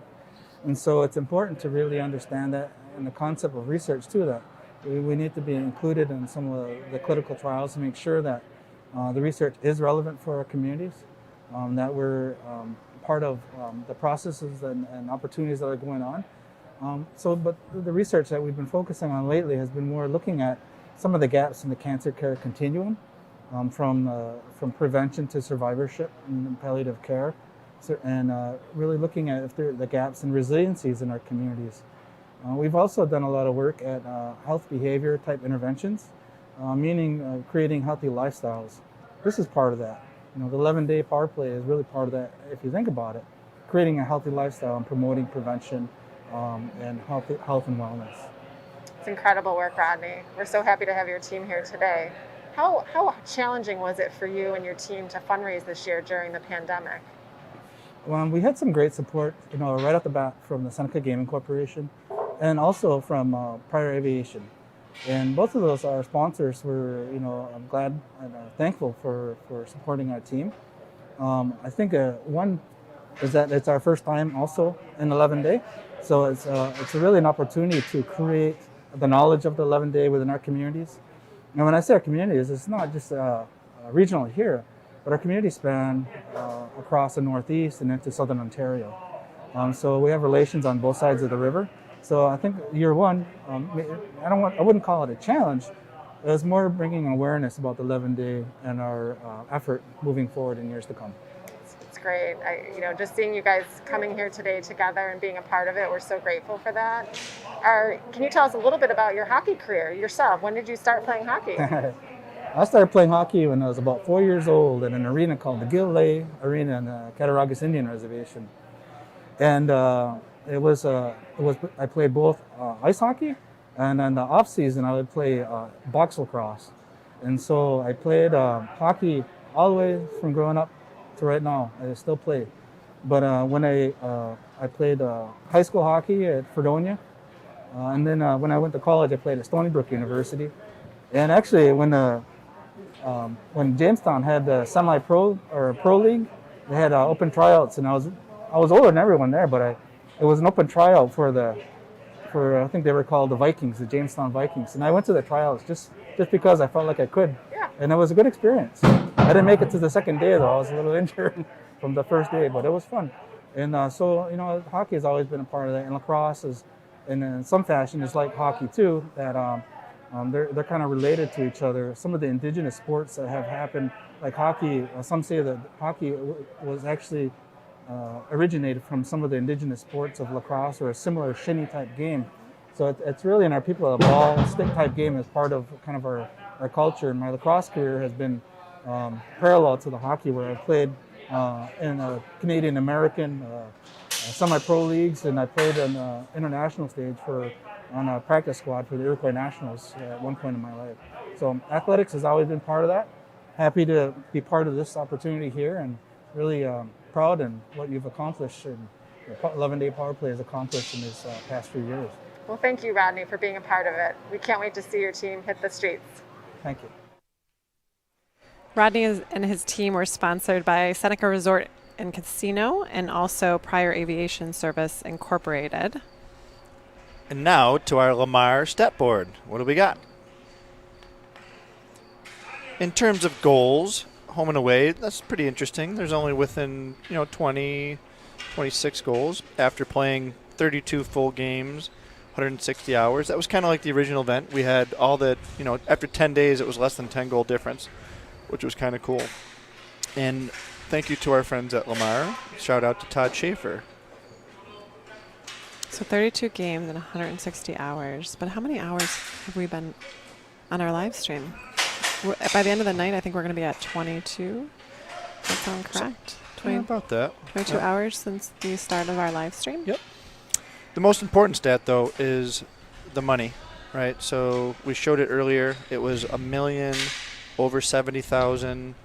We're up to $1,074,000. Mm-hmm. So we are just over $25,000 to get to 1.1, and we've got another 5 days to do it. So I'm very confident in the remaining players. Every time a guy like Bill Holden that was here earlier, Shares he's playing his page. right now. He shared his page. He raises a few bucks. If all the players that are about to play tomorrow, the next day, Sunday, we'll get to that 1.1 and surpass it. So please do. If you don't know somebody who has a page and you see it on social media, you can easily go to our website, which is 11daypowerplay.com, and click the button Donate. And there's also a button for the live stream, which if you're watching now, you've already clicked that. So thanks for joining us tonight. Speaking of stats, this game is in its second half. It was 2-2, just turned 3-2, and it's a really close game. Team Sully versus. Who gets the $50 for scoring on Sully? You just I don't know the gentleman. I put a bounty on Sully. $50 donation. Because it was I should $50 donation to the player's page. Right, because it was 2-0, and our good friend Mike Sullivan, original 40 goalie, was pitching a shutout. So I decided to incentivize the pink team to score a goal. It turns out they scored 3 pretty quickly. So, but to his credit, 3-3, good game here, boys. So to his credit, he pitched a shutout for a whole half, 40 minutes, which is a pretty big deal. So we're going to move forward to the new era player log. It's my favorite part of the day. I grew up in Western New York. Hockey's in our blood, and hockey is a sport. As I've gotten older, I've discovered that's kind of the working person's version of the country club. People know each other through hockey connections. I literally got a job lead once from a referee who was working a hockey game I was playing in, and it's just the bonds. I mean, I'm still in touch with a lot of guys that we haven't been on the ice together in many, many years, but it's a band of brothers that is still unbroken. I absolutely love it. It's all about being with the guys, and as you get older, you realize you're not going to be a pro, so it's nothing else like get out of the house and hang out with the boys. I'm old, and I never thought I could get back into it. And after 27 years, I strapped the skates back on, and I haven't looked back since. So I've been going at it for a while. It's great exercise. Great camaraderie is ridiculous, and you get to do fun things like this to raise money for a good cause. I was a huge Michael Pekka fan and Pat LaFontaine. Why? I just love the way they play the game, played it the right way. Pekka was a two-way player. LaFontaine loved to score. I grew up a Gilbert Perreault fan. I know this is not the most politically correct choice in Western New York, but I was also a Ray Bourque fan.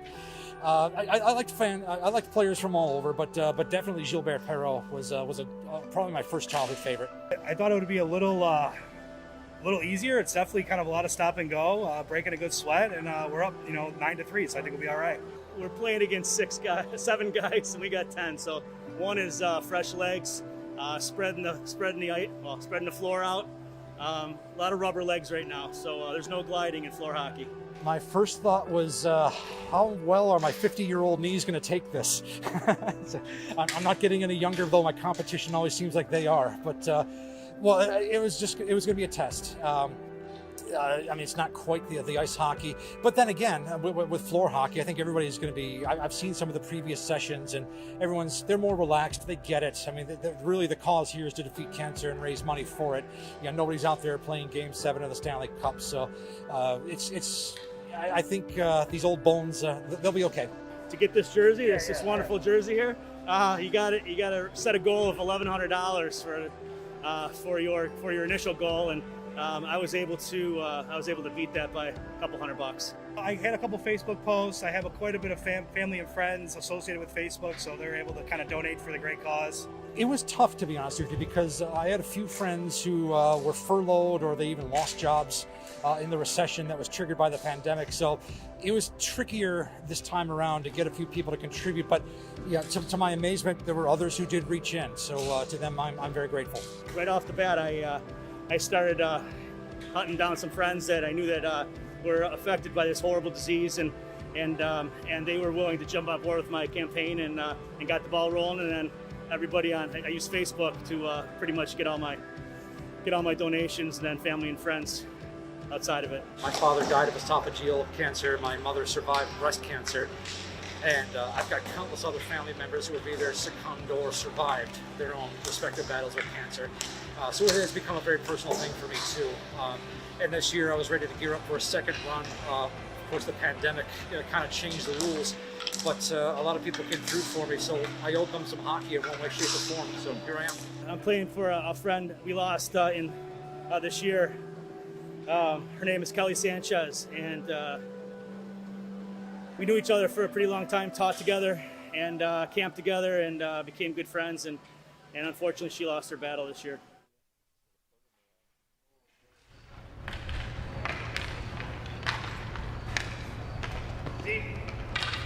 Great. Comment on our Facebook today saying that they are the best jerseys yet. Gold represents pediatric cancer. Breast is represented by pink. My color. 21 minutes to go, second half. I can't help but notice I did not recognize this volunteer. It's Mike Nelson. Oh, because he got his haircut today. He got a haircut. He looks great. Good job, Mike. Somebody said he looked like Bill Lucas yesterday. That's why he got his haircut.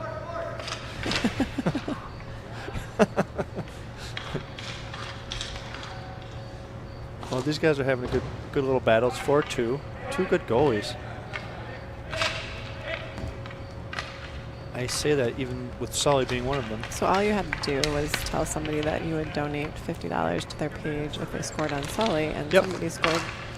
2 people scored after you said that. Yep. One of them was his own player.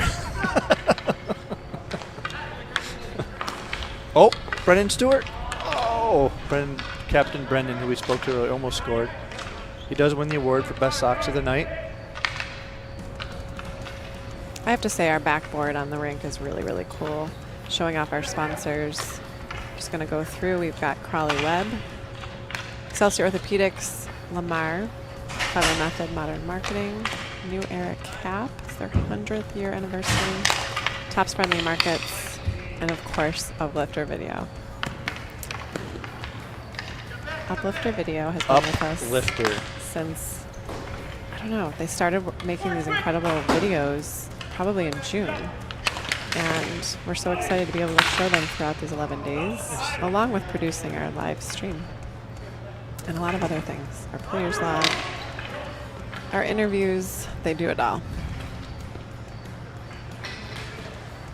And they keep us in line, more importantly. Well, they tried to. They eat a lot. Trying to keep up with that. I know, they're like kids. All of our kids are leaving. Now we got to feed these guys. It's ridiculous. Especially Husky Jason. Nice goal. Just so you know, he calls himself Husky, and we keep telling him that he's 11. Not. When you were a kid, did they have the Lee Husky jeans? So Husky, like I remember Liam when he hit like 5 or 6. That was the Husky size. Like it was a really weird. Like you weren't just a 5, you were only a 5 Husky. It was the oddest thing. Like I can never figure it out with the boys' sizes. Oh, Pat Valentine almost tipped one in on Sully. That would have been a low point in his career. Kevin Bogart is out there, my buddy Kevin. Kevin has reffed so many shifts. He's played in at least 2. I know that his cross-check cancer game is coming up I don't want to say which day because I'm often wrong. Proven that several times. When you don't have the schedule in front of you, it's really hard to guess. Kevin's brother Andy was a dear friend. He was an amazing person. He was a childhood cancer survivor. He was on our steering committee. He was on our steering committee. We had his son. He unfortunately passed last year. And we had his son Brendan. Interviewed him and played with a group from the Southtown Stars. Brendan was the captain of AJB Southtown Stars. AJB is Andy's initials. I was just handed the schedule so I don't make any more mistakes. Thank you, Uplifter Video, for keeping me in line. Thank you for uplifting.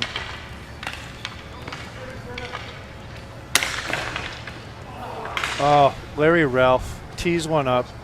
Can't get it through. I'll shoot that one for you next time, Larry.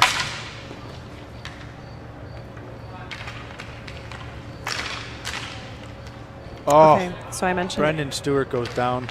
Like I mentioned, Kevin Bocard cross-check cancer. I got the schedule in front of me there. Shift 52, and they play at 7:30 on Friday the 28th.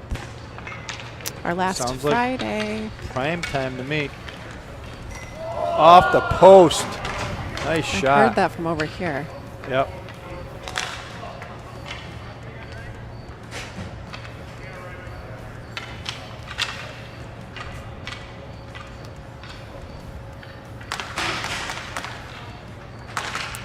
So since I'm making up for a lot of mistakes previously this week, I'm just going to mention that Mark Paradowski is playing... Pat Valentine. Sorry. Mark Paradowski, captain of the Crusaders, his team is playing Saturday the 29th. That's Saturday the 29th at 7:30 p.m.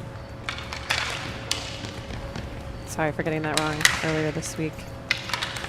I'm just going to blame Uplifter Video because... They have broad shoulders. They're easy to blame. They have husky shoulders.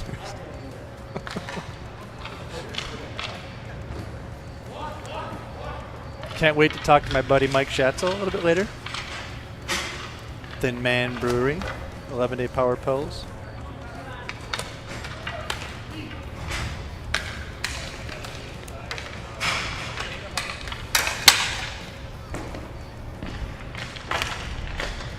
Oh, Larry Ralph, top of the... Oh, I think it got tipped. Even a blind squirrel finds a nut once in a while there. That was on your watch. That was on your watch, squirrel. Is it harder to shoot on the shooter mic, or is it... It's more fun with a goalie, I think. Just because, there's an interaction there. You have to be precise with the shooter. I think it's easier, though. How's Bill Holden doing out there? He's doing great. Bill's the best. He's always having fun. Always got a smile. Always willing to help.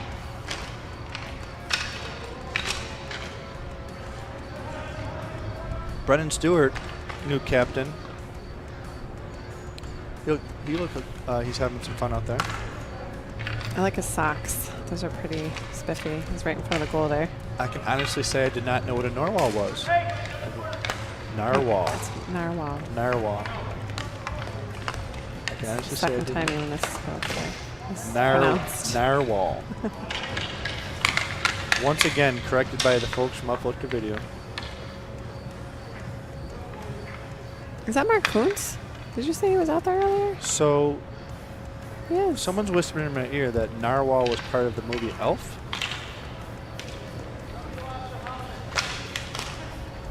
He came out of the water when Buddy was leaving.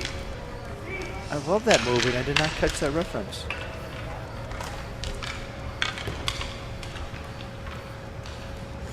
Okay, now I have to watch Elf again for the 17th time, which I love.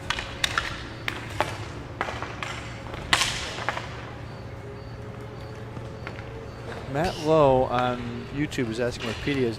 Petey's resting. Did you see him on the ropes course? We'll have to play that again. So, PD decided Matt to. He had all this energy today. Like we had. If you had that much fur and you were up on top and it's 90 degrees, you'd be resting too. He was ziplining. Ziplining. The video crew was up there with him, like kind of making sure that he was getting back and forth okay. I was like, Petey is no small animal. He's a big guy, a big animal, right? It's an animal. What is Petey, Mike? Let's go back to Petey because he's Petey. When I refer to him, somebody asked me today, who is Petey? And I said, well, he's supposed to represent a beer league guy. He's got a beer belly. He's got missing teeth. He's got a mullet. Yeah. And he walks around with a hockey stick. Kind of looks like me. Oh, Team Pink is in there. One-handed goal on Sully. One-handed, I tell you.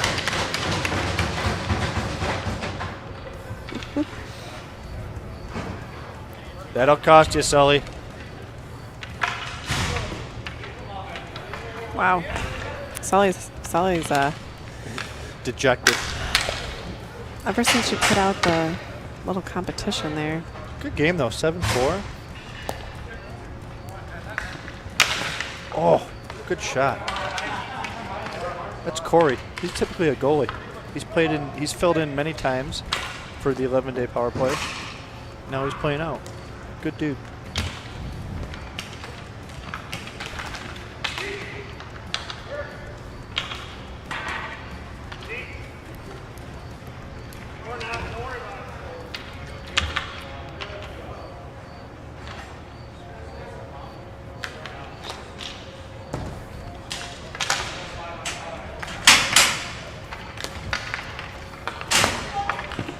So if you're wondering why we keep referring to the big save, we went to Crawley Web this year and we said, how are we going to possibly refer to our event that's really changed and been altered due to the pandemic?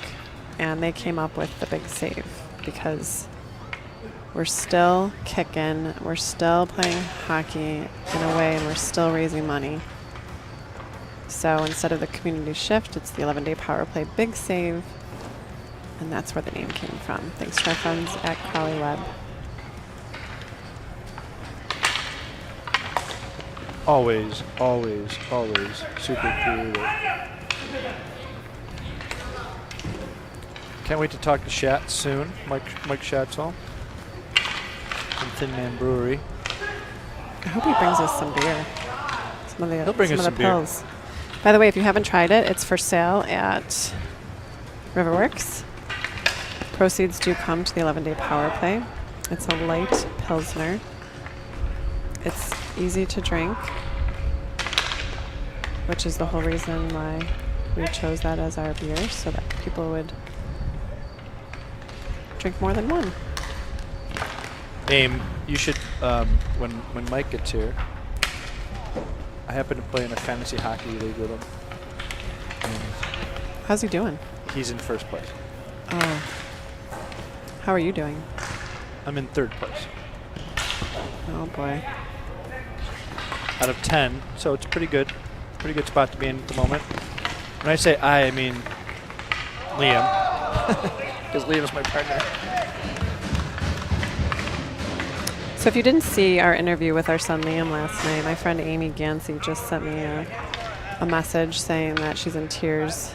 She remembers Liam at 4 years of age when I was diagnosed with cancer. And his interview is now on our YouTube page, so you can access it from last night. But of course after tonight, because we want you to stay tuned in for our upcoming interviews. We're excited to talk to Andre the Warrior and his dad, and we'll let them tell their story. But you know, today we are raising awareness for pediatric cancer, which is why we have the gold jerseys out there. And Andre can tell us how important it is to raise awareness for pediatric cancer.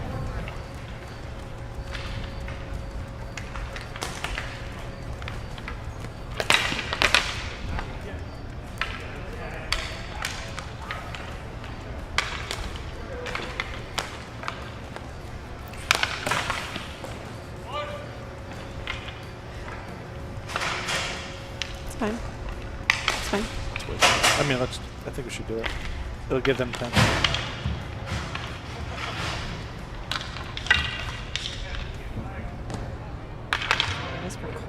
colorectal cancer. And I had the pleasure of meeting with Dr. Nurkin at Roswell Park a couple weeks ago, and he had a lot to say. Hi, Dr. Nurkin. Thank Hi. you so much for coming out today. I know you're an extremely busy man here fighting cancer at Roswell Park. Just curious to know where you're from, why you do what you do. So if you can give me a little history on yourself, that would be wonderful. Originally from Brooklyn, New York, born and raised. I did all my training pretty much in New York. And what brings me to Buffalo is when I was a medical student in New York City, Sai Endamori, who's the chair of thoracic surgery here, was working up at Roswell, and I said I was interested in surgical oncology. He said, why don't you come up and visit, Roswell and Buffalo? I came up as a resident, really enjoyed it here. Then I ended up coming back and doing some additional training, and then stayed on staff here at Roswell, and have been here now for a total of 10 years. Wow. And the type of cancer that you treat is colon cancer. Can you tell me a little bit about some screening precautions, how people can, try to prevent? What are some signs and symptoms of it? So colorectal cancer is one of the most common cancers in the United States, but it's also one of the most preventable. So there are a lot of cancers out there that unfortunately we don't have great screening tests for, but colorectal cancer we do. It used to be that dreaded 50-year-old exam that you had to go and do your bowel prep and all of that. Now we're actually seeing that an increased rate of colorectal cancer in younger populations, so less than 50. So a number of organizations, and also here at Roswell Park, we now recommend if you're average risk, you should start at age 45 to get screening for colorectal cancer. What screening entails is often, there are a couple different tests that are available. Some are structurally based, meaning you can get a scope like a colonoscopy, where you do have to get cleaned out for that, and the colonoscopy procedure is where a camera gets inserted and your entire colon gets evaluated. There we can look for small polyps that could potentially become cancer in the future. So it's a preventative exam where these small polyps can be removed and prevent future cancers from occurring. How long have you been in the area of colon cancer? Pretty much the whole time I've been here at Roswell, for about 10 years. As far as research, how important are research dollars to Roswell Park? What does it mean for the community to come together and contribute and donate to Roswell for research? Yeah. One thing that I've really have grown so attached to is this community. This community rallies. I mean, nothing like I've ever seen before. It really is quite phenomenal, and Roswell wouldn't be where it is today without this community. Of course, the doctors and nurses and staff here get a tremendous amount of credit, but it's not just us. It's our community, it's our patients, it's our families, and of course the donors. We wouldn't be able to do what we do if it wasn't for this unbelievable community. Amazing. As far as, the 11-day power play, we've had numerous hockey players in the community that have, worked really hard at fundraising, but also fighting and battling on the ice for research here at Roswell. Is there anything that you'd like to say to any of the hockey players out there that do participate? It means so much to us what you do. Like I said, we wouldn't be where we are today if it wasn't for your research dollars and you going out there working hard.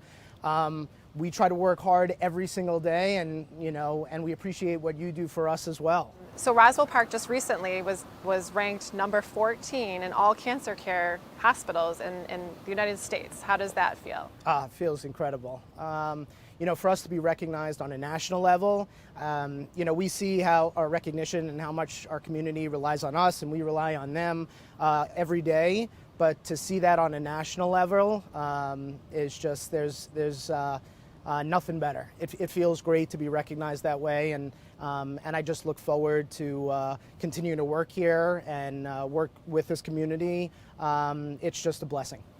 Great. Well, thank you for all you do every day, and thanks for taking your time in your busy day to be with us. My pleasure.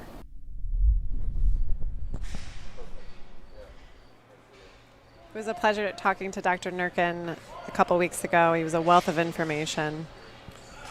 Yesterday, the folks from the team from KTC played. Bill Chef Lucas, he and I were going back and forth. KTC raised over $100,000 yesterday for this year alone. $200,000 over 3 years, unbelievable. One of their players, Todd Hensler, good friend, had a GoPro on, so we thought we'd show some footage. It's kind of a unique view of the game from a different perspective. So let's check that out. All right, here we are at the 11-day power play. Coach Scott.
Number 11, Mark Hensler.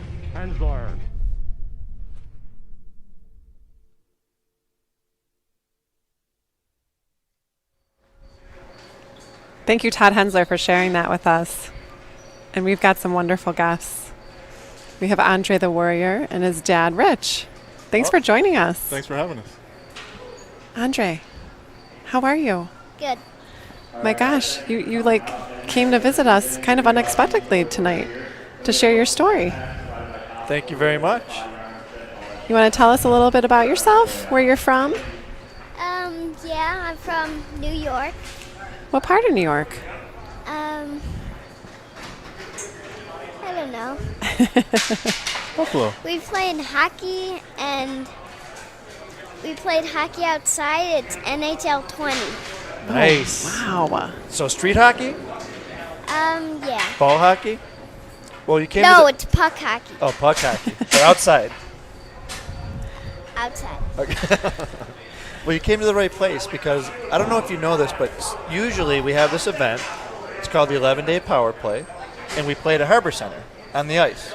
But certain things happened this year that didn't really work out as we had planned, so we had to play street hockey, kind of like you play outside. And while we're having this interview, there's a group of guys playing street hockey right next to us.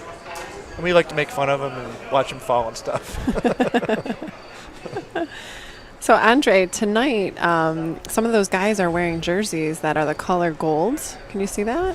Yep. And I like the pink one. you like the pink one? Okay. So, the guys wearing gold are wearing that because they are supporting kids with cancer. They're raising awareness for kids with cancer. And they're proud to wear that tonight. So, do you want to tell us a little bit about your experience and how you're doing so well now? Yeah. I watched Bluey at home. There's new episodes that we saw. And also, I'll tell you what they're called. Let's hear it. The Escape, Sleepy Time, and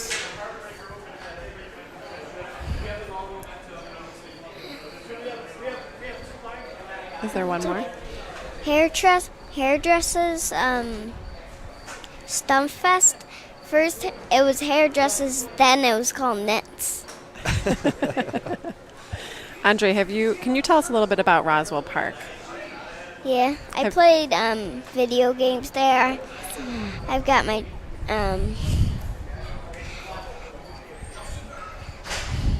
Who's your doctor, blood. Roswell? Who's your doctor? I don't remember. You don't remember Rokika? Can you just look at that? Oh. Oh, this is more important. Okay. Who's that guy? Jack Eichel. Who's he played for? Sabres. Sabres. That's a cool picture of your whole family. Yeah, that's when I dropped the puck. That is awesome. What's your brother's name? DJ. DJ? And your mom is over there. I see her. Look at that picture. You were sleepy there. Yep. And I have a blanket that's called my pillowcase. That's what it's called. Awesome. Yeah, I love that pose right there, brother. Is this brother. the warrior pose I've heard all about? Yeah, it's warrior pose. Who came up with Andre the Warrior? Is that you? Yeah. Your name means warrior, right? Yeah. So is this a birthday? Yeah, that was his birthday parade. Yeah. Looks like you had a lot of people that drove by. Oh, are those all superheroes? Very Yeah. cool. Very cool. That looks like a lot of friends that came and visited you. You have your own line of clothing. That's pretty impressive. We love stylish clothes. That's me taking a picture of the dirty water. It's dirty. Wow, look at that sunset. Is that you and your brother? Yep. You guys are like twins. We're not twins. He's 6, I'm 5. Oh. Close, though. Pretty close. Yeah, when I turn 6, he's going to be 7. And when I turn 7, he's going to be 8. You're never going to catch up. When is your birthday? June 3rd. June 3rd. So you just had one recently. Yeah, I'm not allowed to play this video game, and it's called Advanced Warfare. I gotta be older to play it. Well, we have children. We video understand game. how that goes. Mom and Dad have to watch certain things. We understand. We understand. It's my favorite video game. But it's something to look forward to. What's changed since chemo ended? What'd you get back? Cancer. Actually, I don't know. After whole lot of Yeah, we saw some pictures. A whole lot of hair. After your medicine was done, did your hair grow back? So, Rich, as a family, my wife went through cancer. My mom passed of cancer. It's not easy. It's as you know, cancer affects all of you. How have you dealt with it? How's your experience been at Roswell? This game is already over? Yep, but there's going to be another one. There's going to be another one. We don't stop over here. Don't worry, you Andre. can heckle the next guys. We know them all. You can heckle them. But in all seriousness, you guys, I've gone through it firsthand, not with my children, but can you just talk about the experience and how it's gone, how you guys are doing? Yeah, I mean, from the beginning, it's a very helpless situation, as you could probably relate to, and it's even more so being, a strong father and man and protector, and you kind of come up against something that you have no remedy for. Right. And you really have to rely on your faith and, your family, your wife, and be strong to practically go through the things that you have to go through with the situation. And just the things like sports, like hockey, help distract and get you away from what's actually going on. The Sabres were great with really involving the families, and you get to connect with other families that are going through similar situations, and it helps you take it day by day to be able to get to this point on the other end. Yeah. So you've probably met people in different organizations that have really helped your family 100%. through. Could you maybe talk about some of those organizations that have helped out? The Punt Foundation, Camp Good Days, Friends of Carly, the Roswell Alliance, Carly's Club, Roswell, endless. From random texts, hey, do you want to come to the game tonight? Or, hey, we have some T-shirts or something for you. Hey, do you guys want a dinner somewhere? All these little things that, are, minute in the grand scheme of things, but they make such a big difference while you're going through that situation. Yeah. Just to know that someone is concerned on how he's doing and how your family's doing and what's going on. We went to a comedy show with one of the events, and it was a great night because we hadn't had a date for months. So that was a great time to be together and laugh and really just forget about what was going on. We watched a really special video from the Sabres game, Hockey Fights Cancer, and we saw, an older man in the video, and then we saw Andre. Yeah. And, this just to show that, like, any age is affected, and the strength that your family showed in that video. I wish we could show it tonight. But really just truly amazing what you guys have, gone through. And here's Andre, and when you mentioned Roswell, he talks about a video game. Like, that's a good sign that, really good sign. he's had a great experience there, and he's doing well. And is there anything else that you'd like to share or say that's important to you? Just the connections that we made with the other families. For example, Chase, who's like the mascot for 11-day power play. Mike Chase and I played hockey together. We grew up together playing hockey. There you go. And Owen, his son, is very similar in age to Andre. Yeah, so that connection, they still interact, and we keep up with different families. So that's a special bond that we'll have with families that can relate to the situation and gone through the same things. Yeah. But yeah, now with COVID impacting the situation, we were kind of living a COVID precautionary lifestyle before, right? So it wasn't a big switch for us, but just all the interactions and the free movements. What's up? Go to Mom and DJ. Yeah, in 1 minute. We're almost done. Just the interactions and the free movement, it's kind of compacted the situation. We kind of feel like we've not physically left chemo yet, But no, I'm glad to be at this point now. Yeah. You had mentioned earlier that the Sabres, and so we have alumni. It means a ton we raise a lot of money for places that you mentioned, Roswell, Camp Good Days, Make-A-Wish, Oshai's Children's Hospital. And the alumni and the Sabres, they're so good. And people they want to raise money just to get the chance to meet them and play with them. So that connection, we see it with your son, we see it with just our fundraisers. It's really cool, and it's so cool to have them wanting to be part to help. And it's Buffalo. It's like the epitome of Buffalo. And we're going to continue doing this for as long as we possibly can.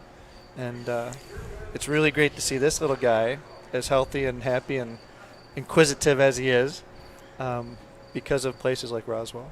Yeah, he didn't work out today, so he's a little doing your antsy. Well, we have something for Andre. We want to share. So we have this. Andre, look. This jersey represents childhood cancer. We also have all these different colored jerseys. I don't know if you saw them. So, yeah, put it on right now. Well, you have a headset, so you can take it. But your mom and dad and brother, they can choose a color, whatever color they like. They can take a jersey too, okay? So make sure that you get one on the way out. Here, I'll help you, bud. You see the number on the back? Number 11. He doesn't have his headset on. Here, let's go. Like this. Like, put your arms out. Put your arms out. There you go. There we go. Yeah, looking good, brother. And Mom, Dad, and DJ, you're going to get one on the way out, too. Look good. Look good, my man. So we have an 11-year-old, 11 and up plays in the power play. So maybe we can make a little exception at some point. But we hope that someday you're going to be playing in the power play and being the leading scorer. Well, he just got skates, so we're going to work on that this morning. Very nice. Skate with him this Very morning. nice. Very nice. Yay. Well, you guys have been awesome guests. We thank you so much. And I promise you our paths are going to cross again in the near future. Cool. And we hope to see you as healthy and happy as you are right now. Thanks for the having whole us. family. We appreciate it. Thank you. Yep. Thank you, Reg. Thank you, Andre. Thank you, guys. Say bye. Bye. See you, buddy.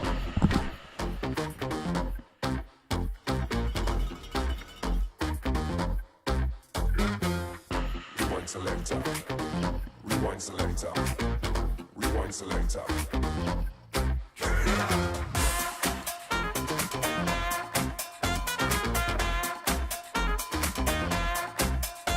I don't know how you do it every year, but you top it. It's a beautiful setting where we are. The sun's going down on another fabulous day. When you see a familiar face, it makes you want to keep playing harder.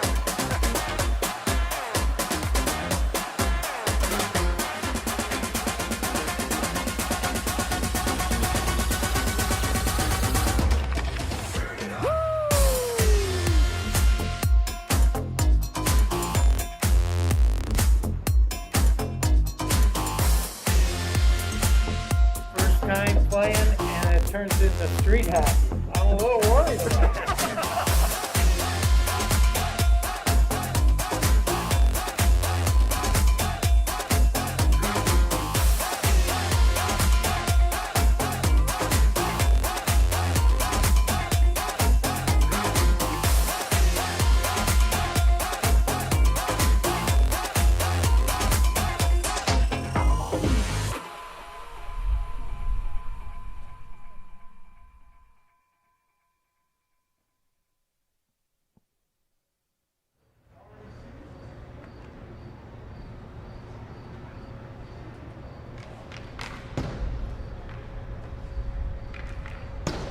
Welcome. You just saw a shot of our RV that we have been sleeping in for the last 6 nights.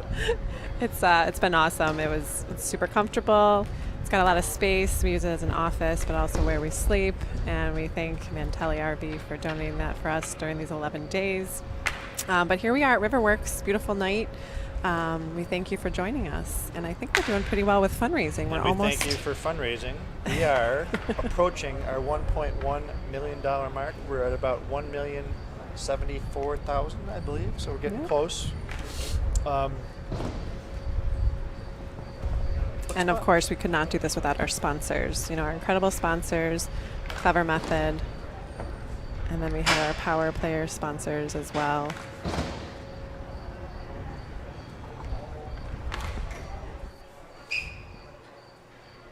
And our overtime sponsors. And speaking of overtime, we're going to talk to Mike Schatzel from Thin Man Brewery. Yes, we are. But we are supporting Roswell, Make-A-Wish, Camp Good Days, and the collaboration between Roswell and Oshaya Children's Hospital. It was so great to get a visit from Andre and his dad, and his family was here tonight. And, you know, here we are raising awareness for colorectal cancer and also pediatric cancer. We've added those colors today to our event, and we have a lot of stuff to cover tonight. Did you want to talk about the golf outing? Yeah, we're going to, about a month ago or so, we had a beautiful day, and we had some of the Sabres alumni join us for a golf outing, and it was a great day, and here's how it went.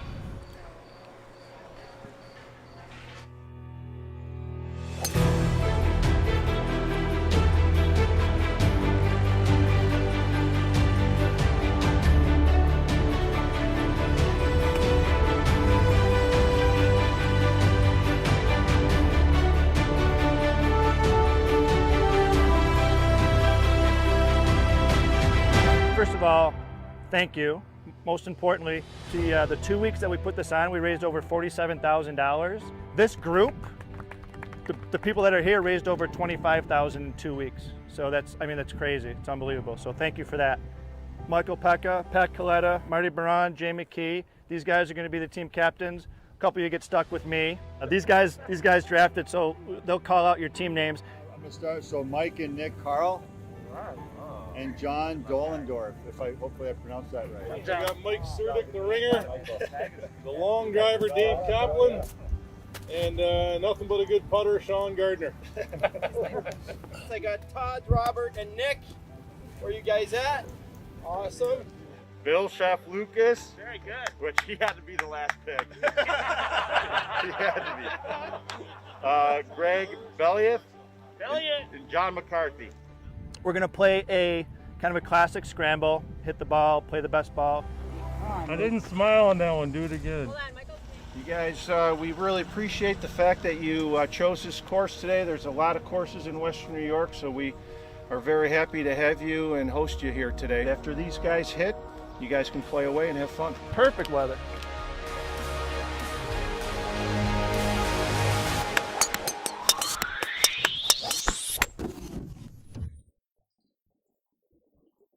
Off. Edit that. Is that a mic? Don't say anything stupid. Too late.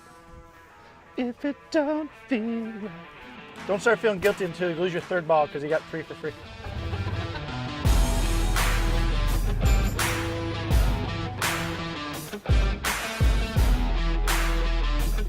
Hey, it's closest to the pin.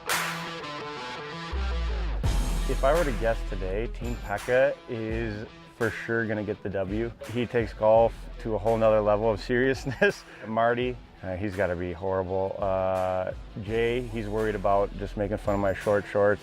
And myself, I haven't golfed much, so Pex has definitely got the upper hand here. Go!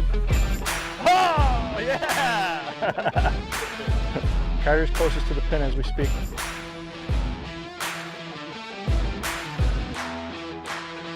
Ready. Woo-hoo-hoo! Still winning, baby. All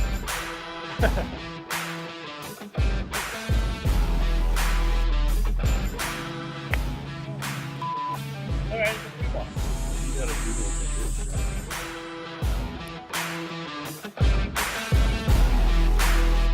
I'm going for the drug.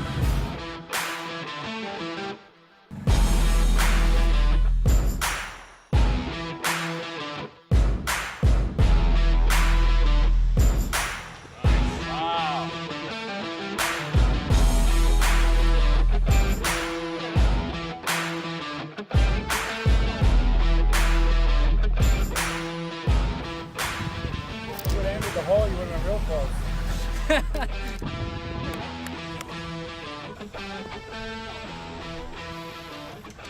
I don't know which one's which, but they're close enough. It is closer. Right. I was thinking about going first. You're the guinea pig.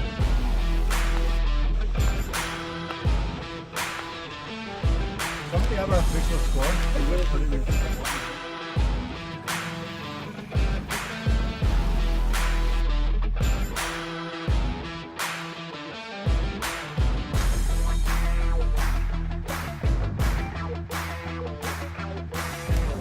Get some changes going. Yep.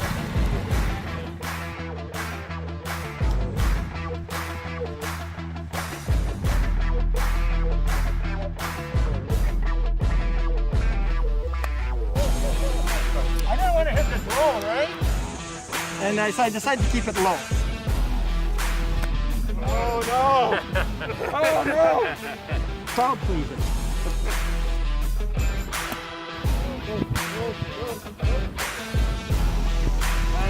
Somebody closer! You go ahead, and I don't want the pressure. You're gonna make it. We're all counting on you. Maybe you guys should golf as lefties. That's what the problem is. We are playing golf for the 11-day power play. This is the closest to the pin. Did a little fun fundraiser, and the top 12 fundraisers get to play with me, McKee, Pekka, and Coletta, and we're having a lot of fun. We're finding marshmallows on the golf course, which are confusing me. I'm going to marshmallows instead of my golf ball, but that's okay. We're having a ton of fun, and it's just a fabulous start to this day, and going to be even better when we start making birdies. Well, you want to see us make something good. You don't want to see us miss putts. And this is like putt-putt when you go to the 18th hole and you got to go up the hill. Get in. Telling you, that camera guy keeps blowing up my ball so it moves to the left at the very end. And he keeps it blowing over. Golf is the greatest platform to get to know people. You really get to see who abuses alcohol more than others on a golf course. Oh, I'm sorry, I didn't even see you there. Hey! It's great for us to be out here and play, but it's even more amazing to see the same people on the top of that fundraising list. You know, so hats off to them. This is longest drive with hockey gloves on. Yeah, Bill, you're gonna win this. Good. I haven't hit a ball straight in a while. So. Okay, you do see that there's some people laying out over here, right? And you've got gloves on me. This could be dangerous. You know, raising money for the 11-day power play, just an exceptional event. Actually isn't bad. Out here playing golf with some good people and raising awareness and money, there's really no better way you could do it right now. Do we have to hit with the hockey gloves? Yeah, it's like an Alexei Zhitnik shot.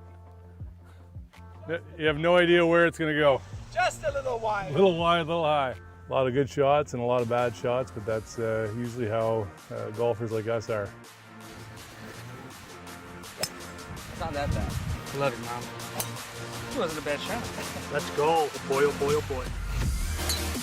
Oh, baby! Something tells me this is not going to be very long. That was actually decent. These are definitely not lacrosse gloves. I did. It's going to hit that I house. went over the house. You guys should see the gloves Darcy actually made me wear. Shot blockers. You'd be like, no wonder why this guy didn't score goals. We got a decent one out there? Yeah, we do. Crushed one. I might take those with me. Bring those with us. Up to Edmonton. Trying to pick up my tee. Trying to pick up my tee with the gloves on. I'll be okay. It's a practice swing. Erase that. Oh! Oh, I'm in the water.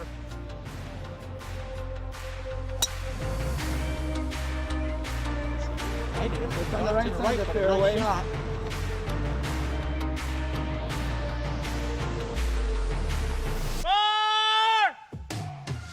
Hey, we gotta use my drive still at some point. Par 3 will use it. Really? Pull the driver out? Pull the driver out. It's a cause that is close to me because of hockey, but it's also personal for me, you know, with people dealing with cancer. And if you can be around a group of guys like this, raise that money and help people at the same time, it's one of the coolest things I think to be a part of in the area. Hey, I laid into it, you know? I saved the anger from punching you in the face last hole, threw it in my driver. You get a slow-mo on the shorts? Yeah, you like that? Little, oh, tan line. Keep going, keep going. I don't know if you see that big pile of grass there. That's, you could sod half the neighborhood over there. Kind of due for a hole-in-one, no? Actually, I don't play much golf, but still due for a hole-in-one. There it is. Turn. Yep, still overdue for a hole-in-one. All right.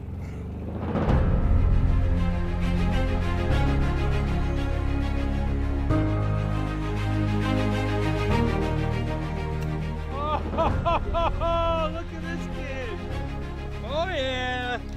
There, boy, Greg. I made a short putt and a chip. Almost eagled 18 to have the outright win. We're just kind of waiting on what's coming in behind us, but it'd be nice to go out there in a playoff and to determine a winner. Apparently he was throwing darts at the holes all day, but his putting has been very suspect, so let's see. He's got the shortest shorts on the course right now, and this is not anywhere near the hole. Sorry, Kalata. Let me right here. Look at this. Closest to my hand. There it is. I got it.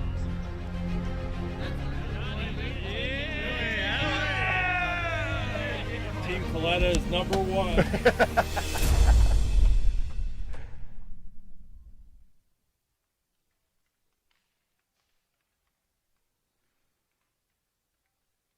We are back, and we are in the middle of our after hours with Mike Schatzel, sponsored by Thin Man Brewery, which is kind of ironic because you own Thin Man Brewery. Well, technically my wife does, but it's great to be here, though, with you guys. And you brought us a case of beer. Yeah, we had to come and properly display the cans that are available around Western New York. Let's talk a little bit about that. I mean, you've supported us since 2017. Yeah, since day one. I know CB, Chris Boron, reached out, and then this thing was happening. I said, how do I get involved? And I believe, if memory serves me correctly, that I know we did like kind of round up your round up the check at all the restaurants. Yep. And then I know we did draft of the beer, and where people would, you know, $1 of every pint sold in Western New York would go to you guys. And That was really cool because back then, Thin Man just was on Elmwood, and you were brewing out of there, lower volume than you're able to do now, but and it was all draft. But you guys were so gracious. You brewed a batch. We had a kickoff party there, and then restaurants all around, including your own, a bunch of them, had the beer. That was awesome. And you guys donated a lot of money to the original 11 days, so we really appreciate that. The first year was $19,000. Yeah, I think it was a nice little donation, and you know, the fact that it was just draft then, so you know it's hard to market a beer when it's just poured in a pint glass. So you know this, you know, when we picked it up again this year to have, you know, this year with, you know, the logo and everything, and then and all the Wegmans and our distributor TJ Sheehan working with you guys really. Yeah, TJ, you know, TJ got our beer. We were so excited about it, and unfortunately COVID hit and kind of ruined all our ideas of grandeur. Yeah, so talk about how what you see on the screen here is what's going on with the beer. Yeah, that's the canning line in extra slow motion, it seems, but there's the that's, you know, the canning machine. Once we opened up on Chandler, it really allowed Thin Man to kind of become what it is today. Just the canning, just, you know, being in all the stores and people seeing the labels of Power Play or Mickey Boodle, or it just, people can relate to it. Then they're out in a bar and they're like, oh, that's the can I bought, I'll try it on draft. And it's really allowed us to become one of the leading breweries in Western New York. Yeah, it's been great. I mean, it's raised awareness for us. I mean, I know Rob Carnival from Sheehan actually put a display with, you know, the jerseys and a description of the event so that people could be educated on the event. Yeah, like Wegmans Amherst, and I go in there, you know, if I got my kids in tow, they're so excited to see it, and then he's got the jersey, and it's, you know, it's really cool. And then the fact that Sheehan took it outside of, you know, Buffalo, you know, that was in Rochester and I believe Syracuse and maybe even Ithaca down there, so really, and I know that some calls were maybe coming from those cities asking how they can play and stuff, so I think it, you know, and you know, I imagine 2021, hopefully everything's kind of cleared up and this thing can go to a whole nother level. Yeah. So Mike, you've opened up so many restaurants. I mean, you're Mr. Buffalo. I mean, when I think of you, I think of, you know, Buffalo, and you've opened up so many restaurants. Could you tell everyone a little bit about Kohl's, where everything started, and how long your family has been involved with Kohl's? So my dad bought Kohl's in 1973, so he's the third owner. Originally opened in 1934. Same spot. So this year we're 86, I guess. You know, it's where I grew up. I spent my time there. It's where I'd go in the mornings and count. My dad would let me count the quarters. You know, where everything was cash back then, so there's a ton of quarters. You know, then I started busting Sunday brunch when I was 10.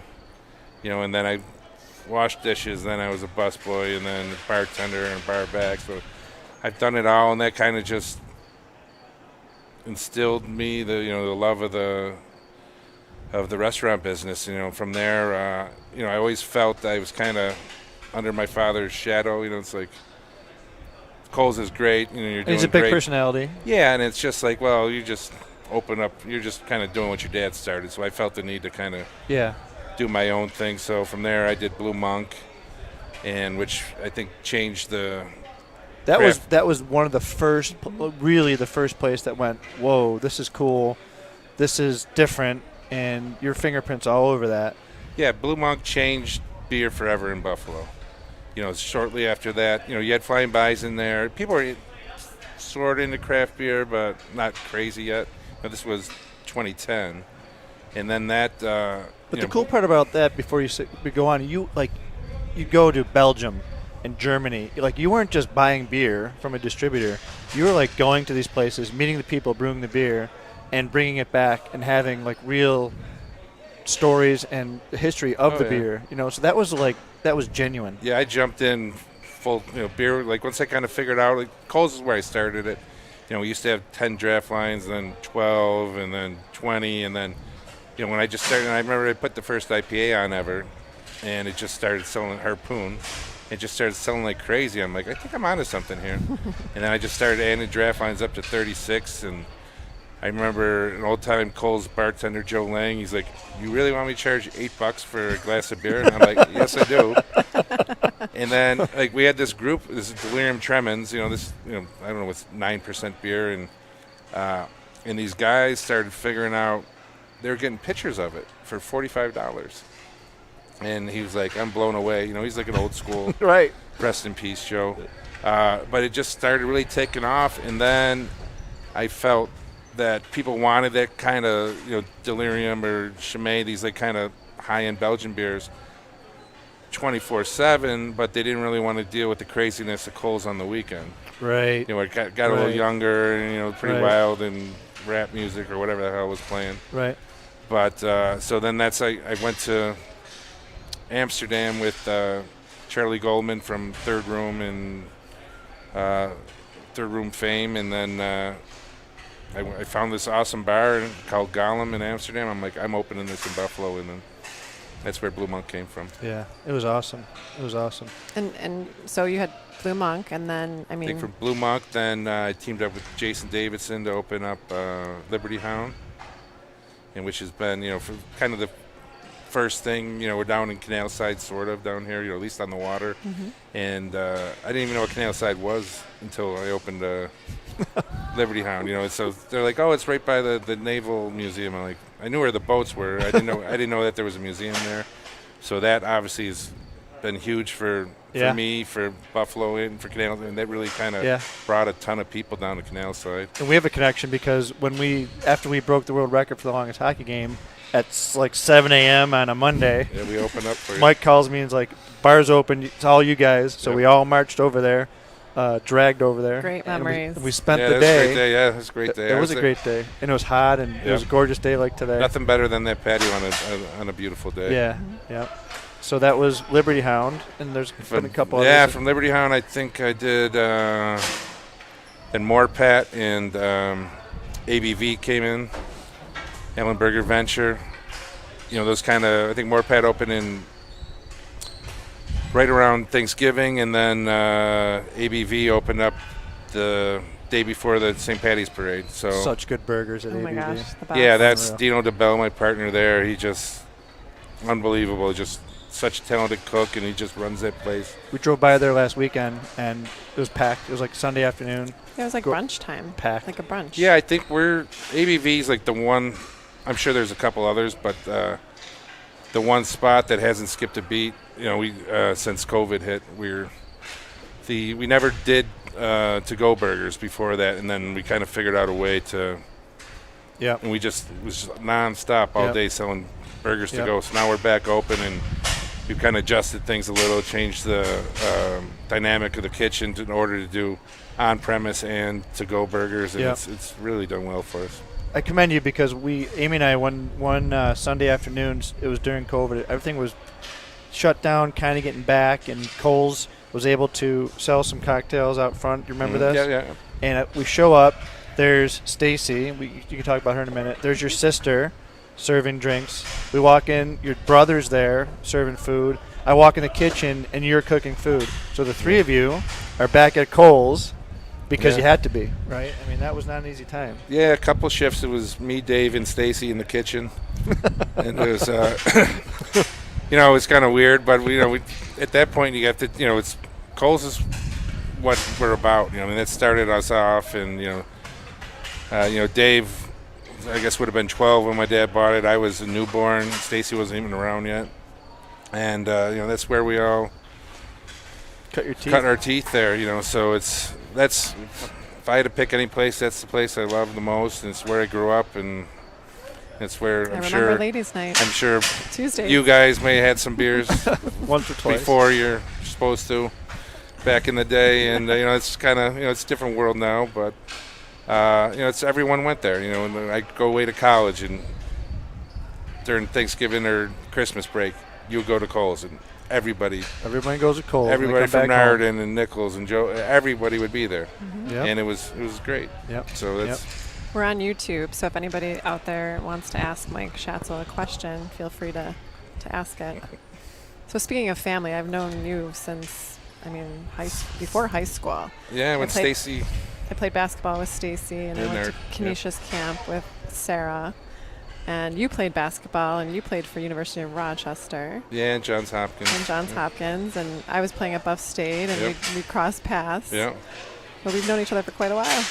Yeah, I just would have been my 30-year reunion from Nichols this year, so that kind of got canceled. And basketball was a big thing for me. I played at Nichols and played with Christian Leitner, and that's awesome. Went on to play in college, and so it's basketball's always been a big thing. And then same with you at Buff State and Narden. So don't like it as much as I used to, but I watch way more hockey than I do. Oh, here we go. Than I do basketball. I knew he was going to segue into this. Yeah, but I can't skate, but I enjoy hockey more than basketball now. It's kind of weird. All right, but I love Luka Doncic. So Aim, you know that he's talking about hockey because he wants to get in a plug here. So we're part of the T-Bone Fantasy Hockey League, right? We're in year 19. 19 or 20, right? Yeah. 20 if you count, but there was a holdout year there, so yeah. we're in 19 officially. And every year, I had to excuse myself for a couple years, but it's been going on for 19 years. This year, Liam and our son Liam, have a team in it. And it's such a great group of guys. Stevie Kennedy and Witt and Johnny Ballgame. Bellis and Boron. And Chris Boron. Brian Johnson from the Honey Badgers. He's in there. Petco. Matty Patty. Who else? I guess we got to mention Steve Witt. Steve Witt. Yeah. So Steve's been part of the event from right from the beginning. Brian Johnson's had a team in our event the last couple of years. So there's a connection between what we're doing. Mm-hmm. And anyway, Schatz is currently in first place. Defending champ. Also the cups in my house. It's got to stick that in there. It's a lot of fun though. It's the funniest story. So T-Bone first couple of years when you won. With the 2006 with the Ward pickup on waivers. You won? What did you win? He won the cup. I think but there was no cup then. It was like $10, right? So the first year, Teddy spends a bunch of money and gets an actual cup made. We spent like $400 or $500. So I win the first year that the cup. So when did Blue Monk, right? It was right around Blue Monk days. Okay. And we have a party at Cole's. We're cracking high-end Belgian beer, Duvel, and we got pretty wasted. And Stevie Kennedy's working down the street at McGarrett's, so we decided to go. And Teddy always had like a 10 o'clock. He's like 10 o'clock Teddy. He could never stay out at So now it's a little after 10. We still got Teddy out. We go down to see Stevie, and I'm pretty lit at this point, if I'm allowed to say that. So I walk in, show, but we're okay for now. I walk in and I take the cup. Not as bad as last night. And I stick it over my head like this. Like Stevie, yeah. But I got it by the bottom. I don't have it like this. Right. And what do? I stick it right into a ceiling fan. And the ceiling fan grabs the cup and twirls it around and sends it flying against the wall. It smashes and breaks in half. Teddy turned white. I think I won like $400 or $500 winning the cup, and I had to give it all back to Teddy to fix the cup. Nice job. Well, so you're on your way. You're on your way to winning another one. So we'll see. So last year you won. Won last year, yeah. Because I wasn't in it. I think I won three times. It's great. It's for 20 years. I still think I have the best pick ever. Our first year, I took. Everyone thought Forsberg was hurt, and I took Forsberg in the 16th round. And he played right away. He played the whole time. So I had Sakic and Forsberg, and yeah, but I have a rule named after. I think you might have won that one, or Bellis would have won that one, but but I was real close. But I have a rule named after me, so. Yeah, we had to change that. No goalies allowed on waivers. Well, back to 11 Day. You guys, this whole thing, it's kind of like very quickly become a Buffalo thing, and having New Era, all these names like New Era, Tops, Crawley Webb. These are everything that we do is kind of Buffalo centric, and having Thin Man, Coles, all your families. We always wanted it to be like a Buffalo thing, so it's awesome that you guys are involved and stay involved. The beer has gone bonkers this year. Mm-hmm. They have $13,000. Yeah, you've raised for us. Yeah, I don't know it's if you know amazing that. what you guys have accomplished in just 4 short years, and just driving around and being just the amount of people you see and in your bars wearing 11 Day. Yeah, 11 Day hats and shirts, and not even you're in Wegmans and people are walking around. You just see stickers on cars, and it's such cool how this thing has become so Buffalo, and that's hats off to you guys for making this happen. Besides knowing us, Mike, and helping us with the event, like, is there a reason why the 11 Day is important to you? Are there family members or friends it's like my dad, both my parents are cancer survivors. My mom had it when I was pretty young, and I obviously wasn't aware of what was going on, and it was treatable. And then my dad had a crazy story. He had exposure. He was in the Korean War, and then he had exposed. They blew up an island, and a bunch of guys were on. He was on the deck of the boat, and they got hit with fallout. Oh wow! It's the craziest story you ever heard. So they, they sprayed them down and burned all their clothes and all this stuff. And like 20, 30 years into they were in the 50s. So yeah, like 30 years after, a lot of the guys around the deck, they all started getting colon cancer, stomach cancers, and they couldn't figure out. But every guy that was out there got it, and they couldn't figure out what it was. And then they eventually figured out that, we burned all the clothes, we did this, how are these guys getting this cancer? And they figured out that they all kept their belts. Oh, wow. And then the belt buckle was like so radioactive. Wow. And then whatever happened, so all these guys, I think majority of them are dead besides my dad. And then in 86, 87, they told my dad he's got 3 months to live. Wow. And he was bad. He was in bad shape. He had crazy, he aged like 40 years in weeks. It's nuts. And then he beat it. I forget his Dr. Cooper. He credits for saving his life. And now this is 87. So where are we at?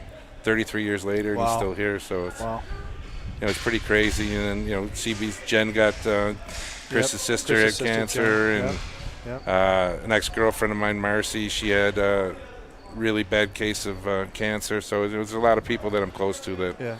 And for me to be able to, writing a check for $100 is it's great, but like doing something like this where you can thousands, tens of thousands, really raise some money and awareness. It's a great thing to be part of. Yeah. And it's for sale right now at Riverworks, and obviously in the grocery stores too. So if anybody hasn't tried the 11 Day Power Pills, which, Mike, can you describe what kind of?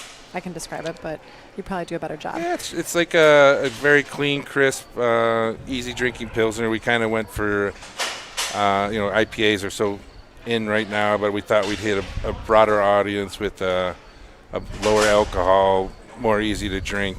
It's delicious. We kind of call it sessionable, where you can drink 4 or 5 and still operate. Yep. So, and we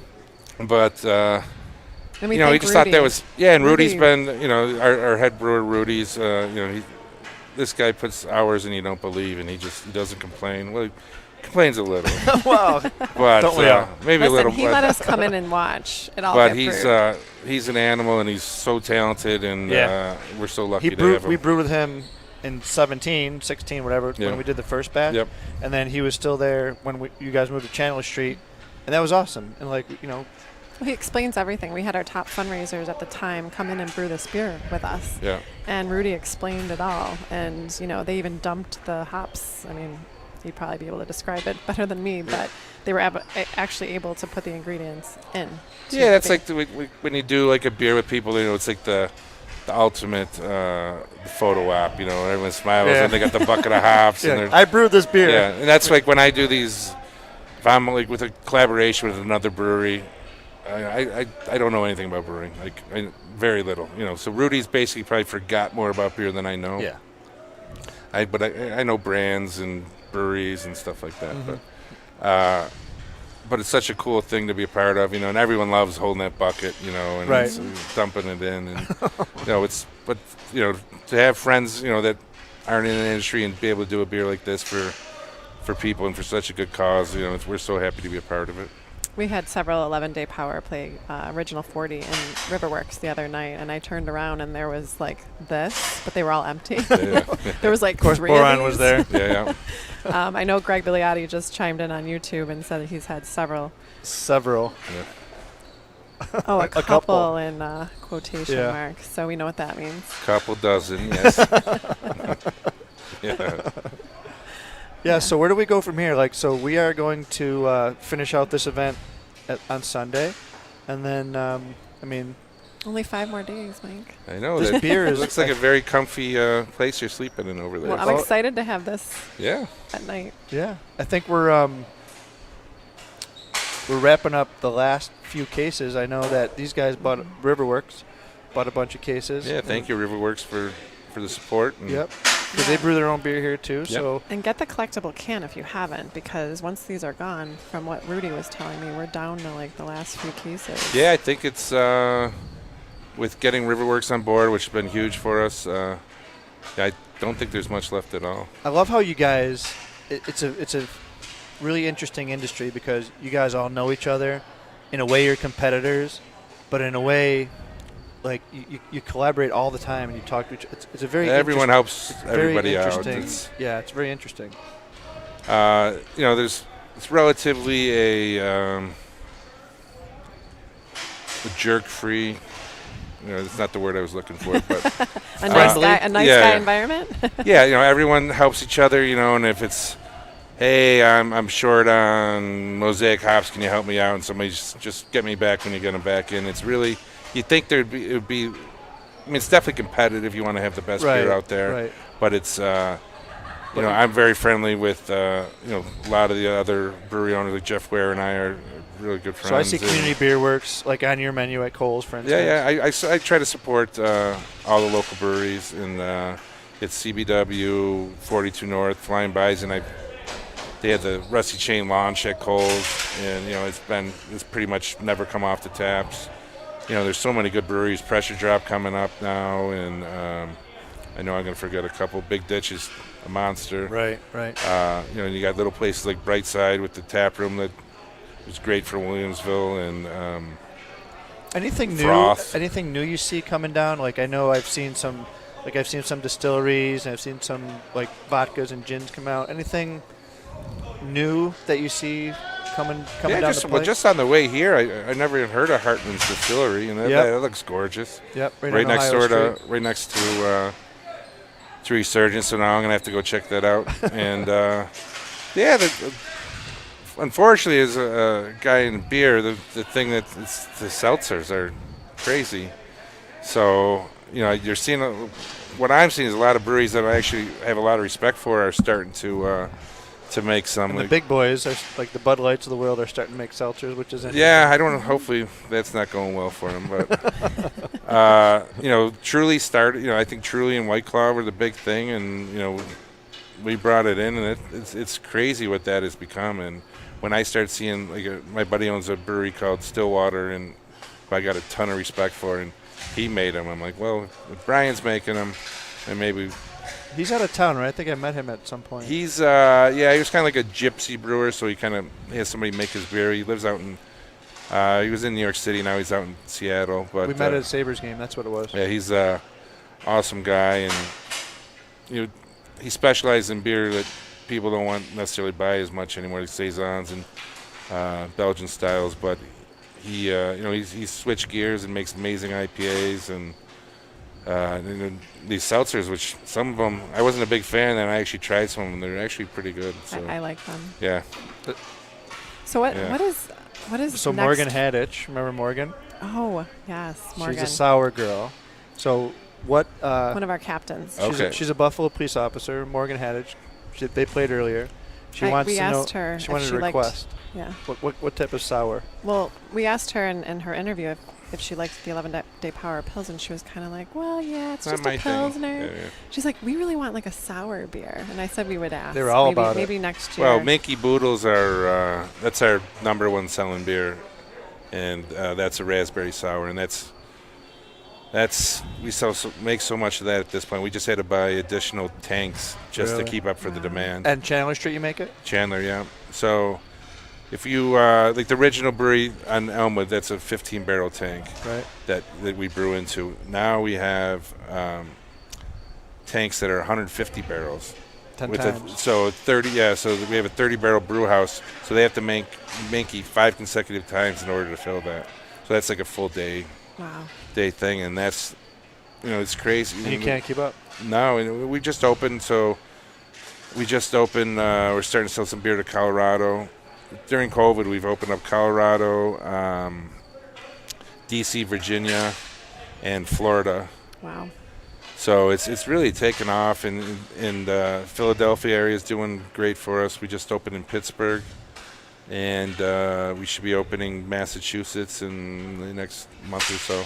I may have heard a rumor about Chandler Street. Is there any future plans with Chandler Street? We're expanding it, and then Rocco is opening the pool. That's what the I pool heard about. thing next. Yeah. Rocco Tremini. Yeah, Rocco, who is my partner in the tap rooms there. Yeah, he's opened I thought he was kind of crazy, but everything he seems to touch turns to gold. So I'm not going to doubt him. I just thought swimming over on Chandler Street was kind of a weird thing, but hey, Buffalo I've is seen open a lot.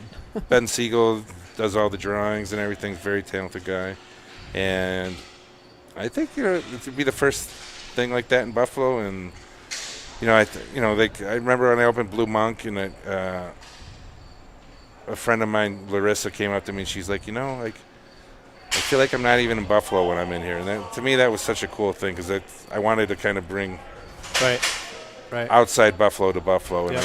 And then I think that's, Rocco's son lives in Miami Beach, and Rocco goes down there often. And I think this pool place is trying to bring something. Yep. And, he just thinks differently, and he thinks outside the box. And good. I've learned a lot from him, and it's a really good partner to be involved with because maybe I had a little narrow mind. I just kind of craft beer and that's it, restaurants, but I'm sure it's going to be wildly successful. I'm sure it will. Somebody just asked, what's the one thing that you haven't brewed yet that you want to? I want to. The one thing, there's a brewery called Hudson Valley, obviously in the Hudson Valley, doing some really amazing sour IPAs that I would love to start trying to do that. We're about to release our first barrel aged beer. Rudy's crazy, really, really, really. I don't think I've seen more excited about a beer that he's made. It's and it was an Imperial Oktoberfest aged in Templeton rye barrels. So we're releasing that this weekend. I haven't tried it, but. So do you bring in say you want to do the sour IPA or whatever, do you bring in somebody else's and kind of promote it and see how it sells, or you just go for it? We just go for it. Yeah. Which now it's we have the big production brewery at Chandler, which allows us to make 90 to 150 barrels of any beer. And then Elmwood at 15 barrels lets us to experiment and put out. You don't hit a home run every time, but Rudy's got a pretty amazing. If he's a baseball player, he'd be a Hall of Famer. Beers coming out of there are amazing, and that's what I get excited about is the new things and calling the breweries and saying let's make a beer together, and all my contacts for the years of buying beer, and and it's it's not just a U.S. thing anymore. Craft beer is truly global. Like in the last couple of years, I poured Thin Man in China, Portugal, Denmark, Belgium. I've seen people popping up drinking the beer through Untapped. You can kind of see it, and we sent a bunch of beer to England, so it's in England, Spain. It's just pretty. We just brewed a beer with a brewery, like a virtual collab with buddies of mine that own a brewery in Australia. It's awesome. So it's pretty wild what this beer is. One of the things Aim and I were talking about before you got on was you and our good friend Chris Boron, CB, have gone to. Well, you tell me, how many Olympics? You guys have traveled the world together, and it's pretty cool because you guys do it. Unfortunately, you couldn't do it this year because of COVID, but you go to all the Olympics all over the world. Yeah, so Chris and I have been to Vancouver, London, Sochi. He went. I missed Rio. And then Europe, South Korea. So he's been to 5, I've been to 4, and then Tokyo this year would have been my 5th, and you get like this cool jacket when you hit 5. And so Tokyo, obviously not this year, but then we'll go next July. And it's do you go with the same group of people every year? It's Merritt, Chris's buddy from Fredonia. Yep. Merritt runs the whole thing, and it's and these guys, I've become so tight with, there's like a group of like 5 or 6 of us that we kind of hang out it's weird because you don't see each other every 2 years. You see each other, and it's like time hasn't skipped a beat. Right. And most of they're all West Coast guys, some Tahoe, and Merritt lives in Denver, and it's awesome, And then one guy who kind of got semi-famous at the last one. He carries this little Knight Rider doll around, and he just takes pictures all around. He's like obsessed with it, and he's a crazy hockey guy. He lives in Australia, American guy, from New York, from like Hudson Valley area. And a couple of those guys grew up. Another guy's a pilot that lives in Dubai, and it's crazy. And we just all hit it. Chris knew him, and then I just hit it off with him. And I love this thing. Yeah, you get to see the world, and people I don't want it to come to the U.S. because I've been pretty much everywhere in the U.S. Right. So I love it when it's in like weird places. And Summer Olympics, I've only been to the one. It was okay. I love it because we're all hockey guys, so you got to bid on your tickets, and we try to go as many hockey games as possible. And then the skiing's really cool. And last in South Korea, we went to speed skating. That was amazing. Wow. That was so cool. And they're huge in South Korea. Oh, it's crazy. Yeah, that's like they're like the North Korean fanatical team there, and the military. Like it was so weird. It was they were pretty close to us, and just you could feel like the tension and the presence, and it was wild though. But it was something I'll never forget. So lots of great food and all these different. Korea, the food in Korea was mind blowing. I saw your pictures on social media, and I was like, oh. I wish I could try just that. Like the markets, and once you kind of overcome, like a couple of the guys ate like live octopus, and it was like still moving. Like I drew the line there, but frightened some butter. We had a crazy time at a Korean steakhouse when we didn't really listen to the rules and almost burnt the restaurant down. That was because there's like so much fat in this. It's a Kobe style beef, like really high. And they're like, don't put too much on the grill. And none of us were listening. We put everything on the grill, and the fats, and the fire blows up. And it was pouring salt on it. Oh, my God, it was wild. But, yeah, those are some of the best trips I've ever been on. And Merritt does such an amazing job putting everything together. And then he does like this, I forget the name of it, but like where you go to Ireland or Spain. Next year's, I think, is New Zealand, and he puts like these runs together. Like you run like a 5-mile run through the jungle or the beaches, and then everyone just there's beer at the end, and they all hang out. And it's so one of these years I might get in shape and and go on one of those. New Zealand's instead of staying at the end. Yeah, like I know some guys just kind of go and help organize everything. We all have our role, Mike. We all have our role. New Zealand's like that's very tempting to go see. So, Mike, you talked about a lot of all of your restaurants. As a Buffalo guy, who could you give props to? Like, what's your favorite restaurant? besides your own? Hutch's is a big favorite of mine. I can walk there from where I live, and I've known Mark for a long time. And looks great. Yeah, I just went there for the first time. Yep. I love going there. I just sit at the bar. I'm a bar guy. I love sitting at the bar. Oh yeah. Talk to Randy. Yeah, I think Randy's retired. He's been there. I don't know, maybe since the beginning. Great guy.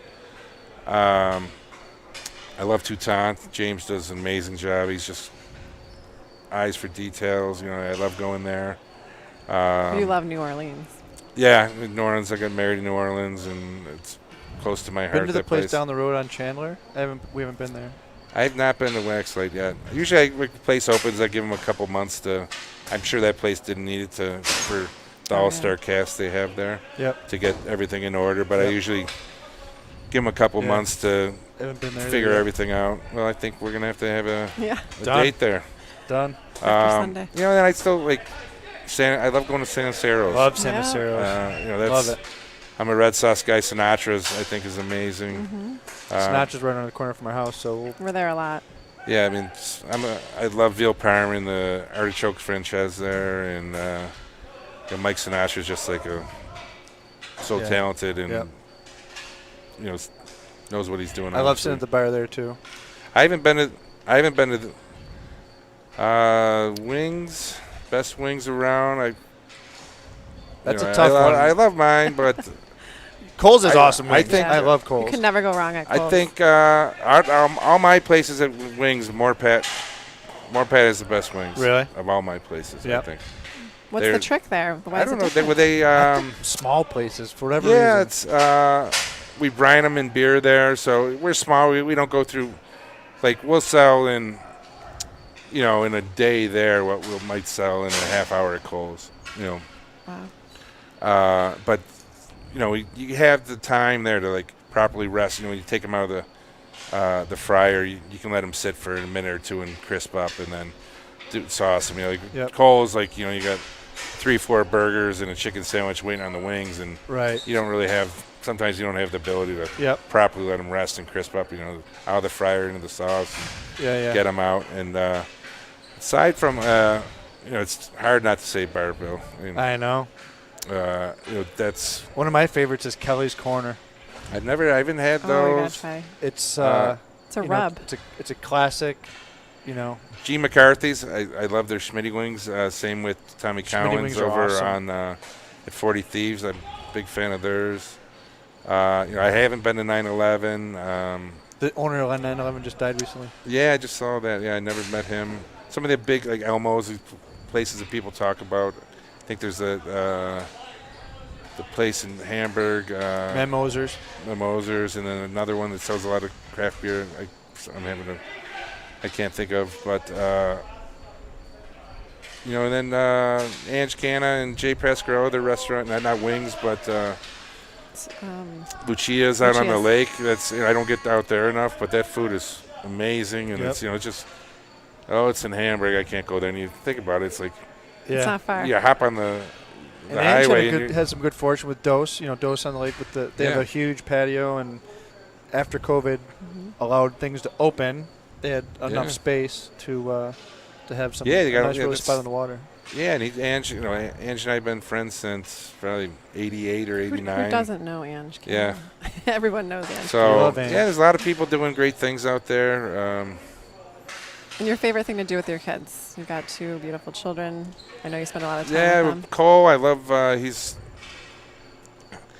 so into baseball right now. So we were lucky. I thought the season was going to be canceled, and we were lucky enough to get him on the travel team at Shoshone this year, and he just loves it. He's eating it up. He's pretty good. He's only 7, but he's playing 8, 9-year-olds and holding his own and doing real well. And then, there's a place. My daughter loves going on hikes, and so we took this place, Wiskoy Falls, which no one's really ever heard of. And a girl I know on Facebook put a picture up, and we went there yesterday, and it's gorgeous. It's an hour and 15 minutes away, but if you got kids, I highly recommend it. There's waterfalls. You can jump off the falls into a swimming hole, and it's wild. So That's one thing about COVID. I think it's allowed us to kind of explore other areas of New York State that we've never seen. yeah, it's I travel so much because I love traveling, and then the Thin Man takes me everywhere. So I've missed a lot of time with my kids, probably too much. So in that sense, COVID's been a good thing because I've spent so much time with them and realized probably what I was missing taking those trips. Yep. And Yep. so my daughter's a little afraid to fly because we had some turbulence coming from San Diego a couple of years ago. So I'm trying to get her out of that. But last year I took them to Vancouver for a week, and it was the best trip I've ever been on. We did Vancouver, went up to Whistler, we saw a grizzly, and we went over to Victoria Island and went on a orca killer whale tour, and we saw like 20 killer whales, and it was just hiking through the woods, and it was such a cool trip. So awesome. Hopefully they can catch my bug of traveling, and I'm sure they will. While I'm here, I like to show them as much of the world as possible. Awesome. So well, Mike, we're gonna wrap up. All right. Let you get home to the wonderful kiddos, and this has been awesome. We see each other all the time, but to kind of reminisce is always fun. I'm looking forward. In the last couple of years, I usually have if there's some Game 7s in the playoffs, I have Teddy and Stevie, ball games out west, so he won't make it anymore. But I usually extend the invite to everybody but Whit to come over, for a Game 7 party. So. I'll set aside a couple cases of 11 Day for. All right. So there's going to be a couple.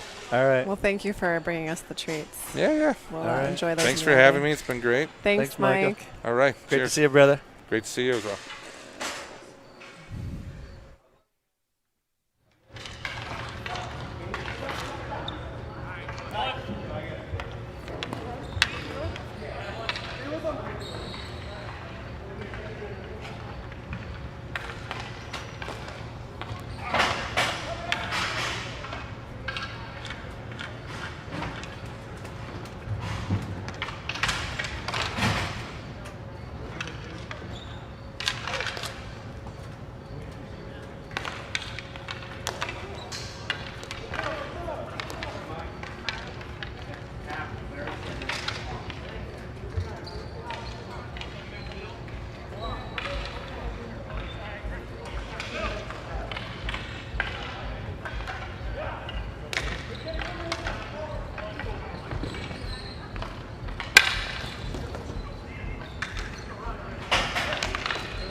here with Steve Roeder.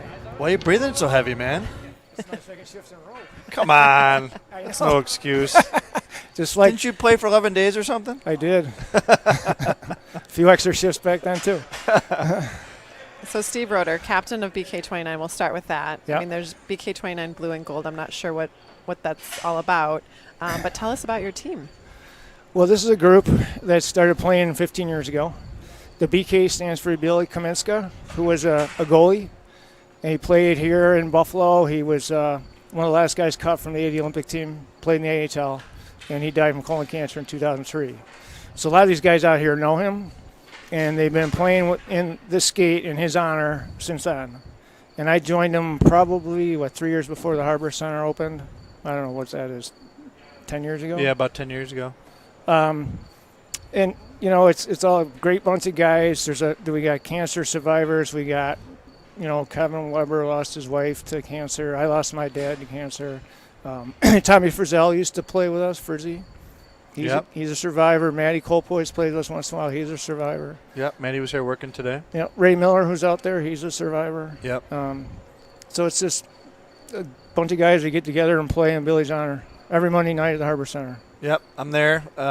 We've seen each other over the years, obviously with the 11-day, but Liam or myself or both were there for either I'm coaching or he was playing, and you guys were coming on and he's leaving. So I see the whole crew there almost every Monday night. And you jumped on was the last skate we had before it got closed down. And we skated at the Niagara Center, the first Niagara Center. First night, that was at the actual Sabres Arena, so that was kind of fun. Yeah, so we have Ernie or Mike. Everybody calls him Ernie. He's the Sabres Director of Merchandising. One of our goalies who's not here, Dave Zeig, is a corporate attorney for the Sabres. Dennis Hooper, who's not here, works in facilities. So we always get a nice time at the Harbor Center. And nice. We usually play at the First Niagara Center once or twice a year. Yep. So Tell us about Ray Miller. I don't know Ray that well. He's only played with us in the power play. He's a good friend of Tim Call. He's a dentist. He's one of our top fundraisers. He was played with you guys in last year too. That's awesome. Yeah, I guess when you're a dentist, you have access to a lot of clients. Fundraising was not easy this year. No, it was hard, but I got every one of my guys to commit to raise the $100 to get their jersey. I think I had two guys that haven't donated yet, but they've committed that they would. So I'll keep after them to donate their $100. So of course during the course of the community shift, we run across a lot of you guys that played in the original event. So we always ask a question of any particular memories that stick out, good or bad, or just something that kind of sticks out. Oh, how about a 7-hour shift? Okay. Well, what happened? How did that happen? I didn't know about this. We had Ryan Martin go down with strep throat, so we were short a goalie, which made it really hard. So I was in the third shift, and so the first group, which was all the best players, came after us, and every time they would hit the ice, because someone was scrambling to get a goalie, we were short a man. So they were going to be playing with no sub. So I stayed out once for 3 hours, another time for 2 hours, But it was so much easier playing with the better players. Spread out and throw the puck around. It was way easier, less energy. So, and I just remember going into the theater and, recording your message and then seeing some of the guys. The confessional. It was hard. We're going to have to share the confessional at some point. It was hard to keep a straight face and keep from tearing up when you're in the middle of the event and you're trying to. And you haven't seen your family and you're not sleeping very well, but you're eating well. You ate well. We ate well. But, it took a while, but after 3 or 4 days, you get into a groove and you slept a lot better. Yeah. So. Yeah. So how's it going here? I mean, this is probably your third color jersey you're wearing. I know you've been here quite a bit. Yeah. So do you know why you're wearing blue? Do I know why? No. No, it stands for some kind of cancer. I don't know what blue is, though. Colorectal cancer. Colorectal. And we had a little dude named Andre who's this tall and just a huge personality. He's a childhood cancer survivor, so gold is for childhood cancer. So this year is a So you didn't stray so much from the original colors. No, I didn't. But I got a white with red, and I got a gold one last shift. Oh, so yeah, you're getting quite the collection. And I'll be playing with Curtin's group tomorrow.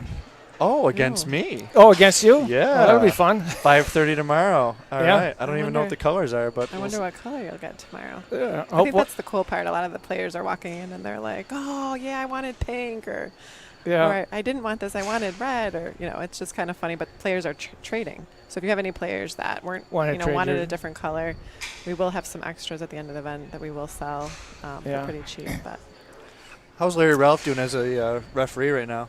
He's just yelling at us to not hit him. I played against Larry. It was great during the original event. He kind of uses a short stick, and I'm a little bit taller and I use a long stick, and I would drive him crazy. And we always it seems like we were always playing against each other. So that was kind of one of the fun things. Yeah, he's fun to play against. Yeah. I remember playing against him at the Pepsi Center. Yeah, he's a good player. He's a good player. Yeah, he played pro in Europe. Yeah, he's a real good player. And we had a really good rivalry going in the original one. We'd take face-offs, but with the butt end of the stick. Yep. So him and I had a pretty good rivalry going during that. That was a lot of fun. See, when I played with you guys, I had to try to fit into that. Oh, you did great. Well, you guys are about to start. I heard the horn go. Yeah. Have a great time. Yeah. I'll see you tomorrow. I will. So you better rest up. I was out there with some 16-year-olds yesterday. 6-year-olds. So now he's really in shape. 16-year-olds. Oh, with your kids? Yeah. So with Liam and the crew. Let me guess, they went 5-on-5 full ice. Exactly right. Yeah. Exactly right. It was the quickest shift I've ever seen. And by the way, you guys are almost there, what's the score right now? What's the score? It's 4-2, but we had a goal they didn't count. Okay, it was 4-2. You know what the score was yesterday? 41-40. Swear to God, with 2 goalies. Well, yeah, they were going nuts. The guys can probably all fire the ball like crazy, right? Oh yeah, quick releases. Oh, yeah. Fun. So we'll get Larry to fire that up. Thank you. Thank you. See you tomorrow. You guys do an awesome job. See you during the week, I'm sure. And it's been great to have you as part of our family. Thanks for having me on. Thank you, Steve. Thanks. All right. Bye-bye.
Well, another great night we had. Beautiful night again here, Riverworks. And I think our fundraising went up slightly. Nice. Less than 25 grand to go. We want to get to that 1.1 million. You can help us out by going to 11daypowerplay.com. Type in Mike Lesikowski. You can also help by going to our Facebook page and sharing our amazing videos done by Uplifter Video to really show exactly what's going on here throughout these 11 straight days. Awesome night. Our boys from BK29, great guys. We'll finish the night off by watching some of their A games. lot of cancer survivors, a lot of players that have been affected by cancer. Yep. And BK is Brian Kaminska, who they play in honor of. They've been doing it for 15 years. Cancer, he died of cancer, and they play in his honor every Monday night, and they continue to do so. And here they are at Riverworks playing once again in honor of their friend. Thanks for watching, and we'll see you tomorrow. Good night.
selector. Rewind selector. Rewind selector.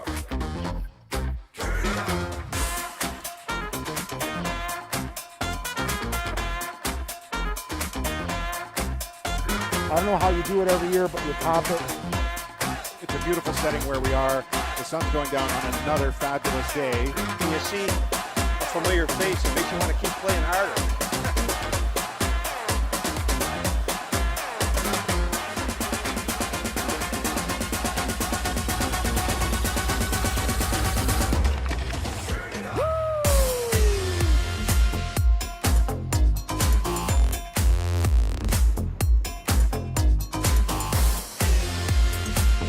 First time playing, and it turns into street hockey.